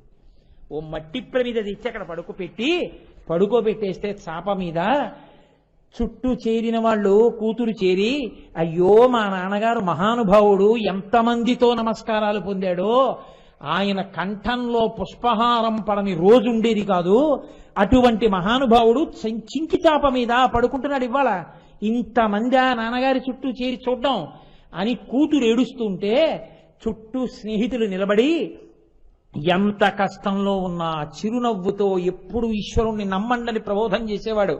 అరేరే ఊపిరి విడిచిపెట్టేస్తున్నాడు, నిస్తేజమైపోతున్నాడు, చూపు నిలబడిపోతోంది అని స్నేహితులు బెంగ పెట్టుకుంటుంటే ఆ మాటలు నా చెవిన పడుతుంటే ఈశ్వరా నా గుండె కదిలి నా యందు భయము కలగకుండుగాక.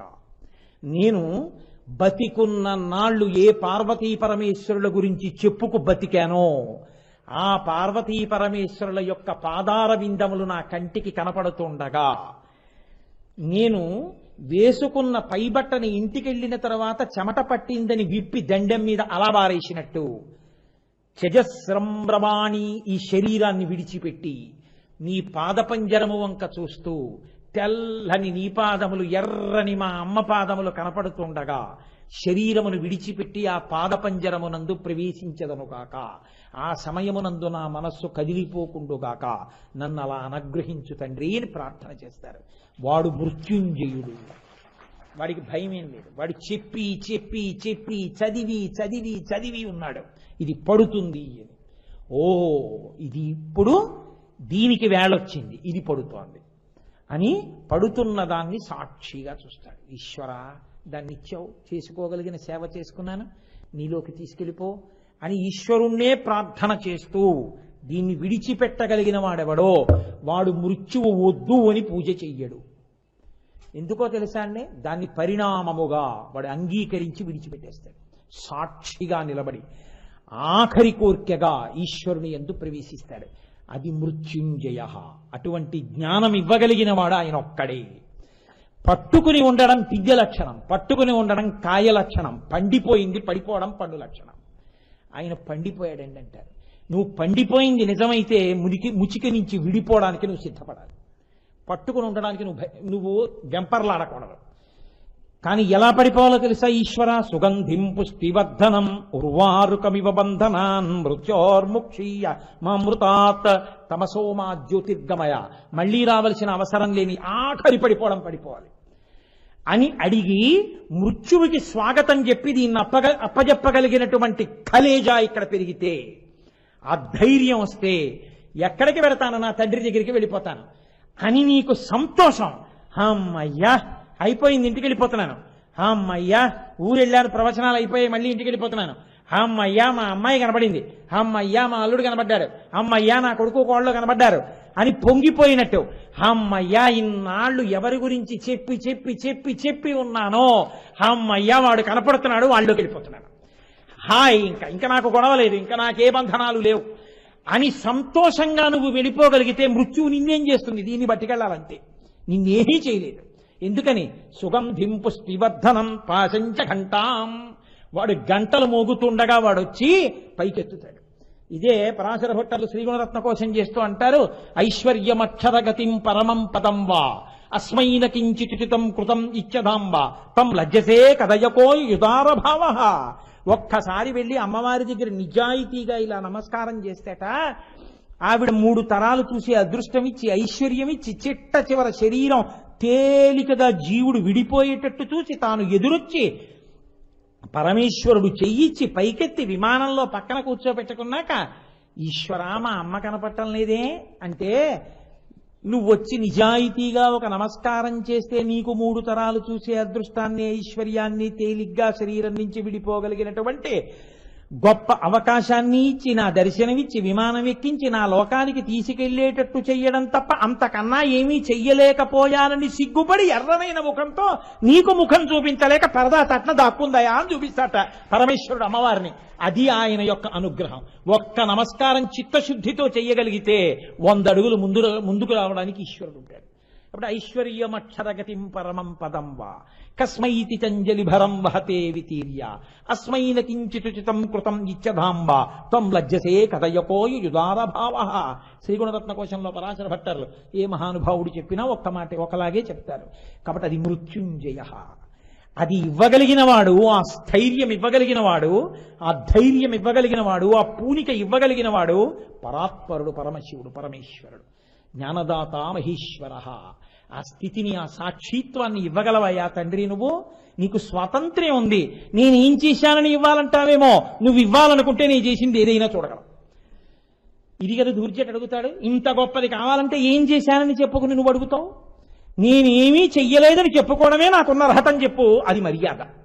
శ్రీశైలేషు భజింతునో యభవు కాంచీనాథు సేవింతునో కాశీవల్లభు కల్వబోధన మహాకాళేషు పూజింతునో నా శీలం బణువైన మేరువణుచున్ రక్షింపవే నీ కృపా శ్రీ శృంగార విలాస హాసములచే శ్రీకాళహస్తీశ్వర అంటాడు. నేనేం చేశాను? నేను చేసింది ఏమీ లేదు.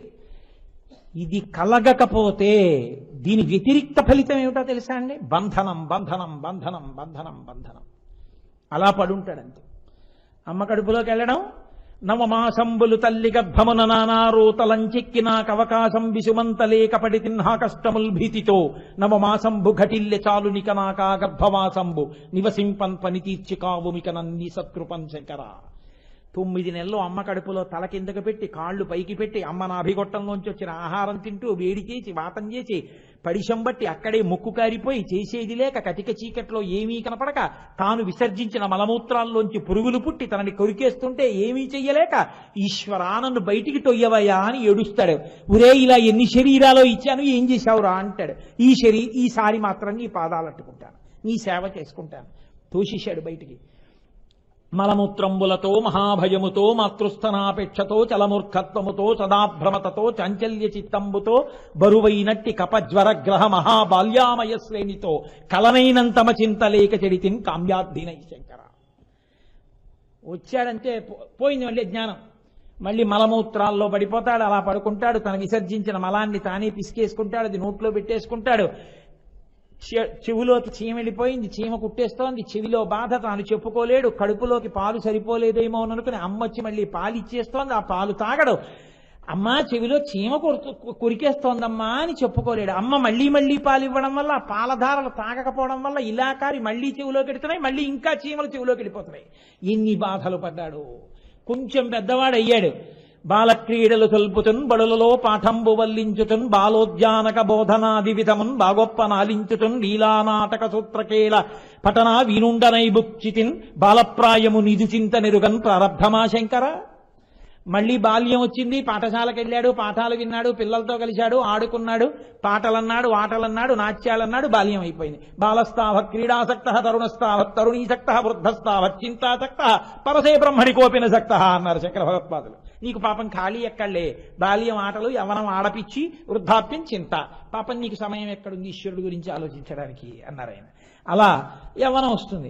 యవ్వనం అంకురించగనే మరి అన్యుల నెట్టుల ఆశ్రయించుటో జీవికి విత్తమే భువిని జీవనమంచు అదెట్లు కూర్చుటో పరమ పావనమూర్తులటంచు పరిపాలకులను నుతియించుటెట్టులో ఎయ్యది ఏది దారి అని ఎంచుతూ పుచ్చితి నయ్య శంకర. 4 రాళ్ళు వెనకేసుకోవాలి కదండి, పిల్లల పెళ్లిళ్ళు చేయాలి కదండి, వాళ్ళకి ఆసరా ఏర్పాటు చేయాలి కదండి. అంటూ ఉండడం, తిరుగుతూ ఉండడం, డబ్బు తీసుకొస్తూ ఉండడం, తేనె పురుగు తీసుకొచ్చి ఆ తేనె పట్టులో తేనె దాచినట్టు బతికున్నంత కాలం తేవడం. ఆఖరికి ఎవడో పొగ పెడతాడు, తేనెటీగలు అడిపోతాయి, వాడు పిండుకు తాగుతాడు. ఆఖరికి లక్షాధికారైన లవణమన్నమే కాని మిరుగు బంగారంబు మింగబోడు విత్తమర్జన చేసి విర్రవీగుటె కాని కూడబెట్టిన సొమ్ము కుడువలేడు పొందుగా మరుగైన భూమి లోపల పెట్టి దానధర్మము లేక దాచి దాచి తుదకు దొంగలకిత్తు రోజుల కవును తేనె జుంటీగలియ్యవా తిరువరులకు భూషణ వికాస శ్రీధర్మ పురనివాస దుష్ట సంహార నరసింహ దురిత దూర అంటాడు. యవ్వనం అలా పోయింది. పోని వార్ధక్యం వచ్చాక ఏమైనా చింతిస్తాడా? వార్ధక్యంబున మోహమూర్ఖతలచే వాతాది రోగాలచే వ్యర్థంబైచెడు వాక్ప్రవాహములచే వాత్సల్య చిత్తంబుచే అర్ధధ్యానముచే మహాభ్రమతచే హాస్య ప్రసంగాలచే స్వార్థంబే పరమార్థమై చెడుదురి స్వార్థ ప్రజల శంకర. వార్ధక్యంబున మోహమూర్ఖతలచే పసిపిల్లాడికున్నంత మూర్ఖత్వం. వద్దు నాన్నగారండి అంటే వినడం, చెప్పలేదని కోపం. వాతాది రోగాలచే రకరకాలైన రోగాలు, దోసకాయ పప్పు తింటాడు ఒళ్ళంతా నొప్పులు. వాతాది రోగాలచే పోని ఊరుకుంటాడా అలా అని? వ్యర్థ ప్రసంగాలచే నేను రా 1973లో అని మొదలెడతాడు. ఎప్పుడు ఆపేస్తాడా అని కొడుకు చూస్తాడు. నాన్నగారండి ఇప్పుడే ఫోన్ వస్తోందని వెళ్ళిపోతాడు. తను చెప్పకుండా ఉండడు, కనబడ్డ వాళ్ళందరితో మాట్లాడుతుంటాడు. హాస్య ప్రసంగాలచే తాతగారండి మీకు పిల్లని చూస్తానంటే నోర్మొయ్యి నాకు పిల్లనేమిట్రా అంట, నాకు పిల్లనిచ్చేవాడు ఎవడరా అంటాడు. హాస్య ప్రసంగాలచే ఇంకా అర్ధధ్యానముచే ఎక్కడో పార్కుకి వెళ్ళి 10 మంది కూర్చుని ఇంకా ఇంట్రెస్ట్ 0.5% సీనియర్ సిటిజన్కి ఎక్కడొస్తోందని మాట్లాడుతుంటాడు. ఏ గుళ్ళోనూ కూర్చోడు. కాబట్టి అర్ధధ్యానముచే మహాభయముచే హాస్య ప్రసంగాలచే స్వార్థంబే పరమార్థమై చెడుదురి స్వార్థ ప్రజల శంకర. చక్రవర్తులు వానప్రస్థానికి వెళ్ళారు. నీకేవిడి బాధ, కొడుక్కి తాళాలు ఇచ్చేసి హాయిగా ఏదో పెట్టింది దీని కూర్చుని రామరామ అనుకోక. ఒకప్పుడు ఉంటేగా అలవాటు, ఇప్పుడు అనుకోవడానికి ఎక్కడి నుంచి వస్తుంది మనసుకి కొత్తగా? అయిపోయింది, వెళ్ళిపోవలసిన సమయం వచ్చేస్తుందిగా. కాయము వీడి జీవుడతి కంపిత చిత్తత నేగుచుండబో నాయన ఎంతు ఎచ్చు నిజనందన నందినులైన గాని కందోగిని భస్మములు తొలుత దుఃఖమహంబులు చొచ్చు పత్నియం కాయము వీడి రారు కదా చేసిన కర్మము పుణ్యము తప్ప శంకర. ఆఖరికి ఓ రోజు వచ్చేస్తుంది, ఇందులోంచి బయటకు వచ్చి వెళ్ళిపోతుంది. ఆ ప్రాణం వెళ్ళిపోయే ముందు అక్కడే నుంచి ఏడుస్తుంది పెళ్ళం, కళ్ళమ్మ నీళ్లు పెట్టుకుని. ఆవిడ వస్తుందా? కింవానేన ధనేన వాజిగరిభిప్రాప్తేన రాజ్యేన కిం కింవా పుత్ర కళత్ర మిత్ర పశుభిర్దేహేన గేహేన కిం జ్ఞాతైత క్షణభంగురం తపతిరో త్యాజ్యం మనోదూరత స్వాత్మార్థం గురువాక్యతో భజ భజ శ్రీపార్వతీ వల్లభం అంటారు శంకర భగవత్పాదులు. నువ్వు కొనుక్కున్నావు అనుకున్న కారు శ్మశానం వరకు చాపా పట్టుకొస్తుంది, కర్రలు పట్టుకొస్తుంది. దానికేం భయం, దానికేం బాధ వేదు, అందులోంచి నీళ్లు గారం. నీ కడుపున పుట్టారనుకున్న వాళ్ళు చితి వెలిగించే వరకు, భార్య గుమ్మం వరకు, నీవనుకున్న శరీరం బూది కుప్ప. కాలు తగిలితే నాన్నగారండి క్షమించండి అన్న కొడుకు అస్థి సంచయనం చేసి 4 ఎముకలు తీసి నాన్నగారి ఎముకలే అయినా ఇంటికి కూడా పట్టుకెళ్ళాడు. పిడతలో కట్టి గుడ్డ కట్టి మూట కట్టి పేరు రాసి లాకర్లో పెడతాడు శ్మశానంలో. తర్వాత ఎప్పుడో కాశీ వెళ్ళి గంగలో కలిపేద్దామని. నీ ఒంట్లో ఎముక నీ ఇంటికి పట్టుకెళ్ళరు. ఇలా చూపించి అహంకరించావు, నా అంత వాణ్ణి నేనన్నావు, అతిశయానికి పోయావు. ఏదొచ్చింది? చితి మీద కాలుస్తుంటే వేడికి ఊడిపోయిన వెంట్రుకలు చెట్ల మొదళ్ళకెడతాయి, కారిపోయిన రక్తం కట్టెల్లోకి ఇంకిపోతుంది. మాంసం మీద పోసి పోసి నెయ్యి నూనె కాల్చేస్తారు. బ్రహ్మకపాలం పగిలిపోతుంది, కాళ్ళు తిరగేసి కాల్చేస్తారు. బూది కింద పడిపోతే అస్థి సంచయనంలో కాస్త ఏరుతారు, మిగిలింది చీపురు పట్టి తుడిచి అవతలకి తోషవతలు మారేస్తారు. ఇలా నువ్వు చూపించింది ఏమైంది? ఆఖరికి ఇలా చూపించడం అని ఇలా అని ఉంటే నువ్వు బతికిపోదు. అలా అండం చేతకాక పాడైపోయావు. మళ్లీ బంధనం. పునరపి జననం పునరపి మరణం పునరపి జననీ జఠరే చయనం జిహతం తారే బహుదుస్తారే కృపయాపారే పాహిమురారే. ఈ పిచ్చి బతుకు నుంచి బయటికి రావాలంటే ధైర్యంగా ఈశ్వరుండడుగు. ఈశ్వరా, మృత్యువునందు భయం లేని స్థితిని నాకు కృప చెయ్యి. ఇది పడిపోతుందని నమ్మి బతికున్న నాళ్లు చేతులారంగ శివుని పూజింపడేని, నోరు నవ్వంగ హరికీర్తి నుడువడేని, దయయు సత్యంబులోనుగా తలపడేని, కలుగనీటికి తల్లుల కడుపు చేటు, వాళ్ళ ప్రసవ వేదన బాధపడేలా కాకుండా ఈశ్వరా చేతులారంగా నేను అభిషేకం చేసుకోవాలి. సాయంకాలం శ్రీమన్నారాయణుడి గురించి చెప్పడంలో చెప్పి చెప్పి చెప్పి చెప్పి చెప్పి చెప్పి ఇంటికి వెళ్ళి ఏదైనా ఇలా నవిలి మింగుతుంటే కంఠం మంట పెట్టాలి, గొంతు నిప్పెట్టాలి. అలా నా కంఠం శోషించిపోయేటట్టు, చెమట పట్టి నా లాల్చి తడిసిపోయేటట్టు శ్రీమన్నారాయణుణ్ణి కీర్తించగలగాలి. దయా సత్యంతో నేను బతకగలగాలి. త్రయంబకం యజామహే సుగంధిం పుష్టివర్ధనం, ఆయన అనుగ్రహంతోనే పండిపోవాలి. పండిపోయి ఇక తొడిమిని అంటిపెట్టుకోకుండా నా అంత నేను ఊడి కింద పడిపోవాలి. అది మృత్యుంజయ, అటువంటి శక్తి శివానుగ్రహంగా కృప చేయబడుతుంది. వాడు ధన్యుడు, వాడికి వెనక్కి రాడు, వాడు ఈశ్వరుల్లో కలిసిపోతాడు. అక్కడ నుంచి ఇక్కడ వరకు ఇంత ఇవ్వగలిగిన వాడు ఆయనే. ఇది చూపించడానికి కాలకాలః, దుర్ధర్షః, కవచి, మృత్యుంజయ ఇన్ని నామాలు చెప్పినా ఆయనకే అన్వయం. అటువంటి సర్వేశ్వరుడు గురించి శివాష్టోత్తరంలో ఈ నామాలతో కీర్తించారు. ఇవాళకి చాలు. రేపు మళ్ళీ అసుర సంధ్య వేళలో కలుసుకుని మళ్ళీ కొన్ని నామాల్ని రేపు షష్ఠి షణ్ముఖోత్పత్తి చెప్తానని చెప్పాను కదండి. అత్యద్భుతమైనటువంటి ఘట్టం.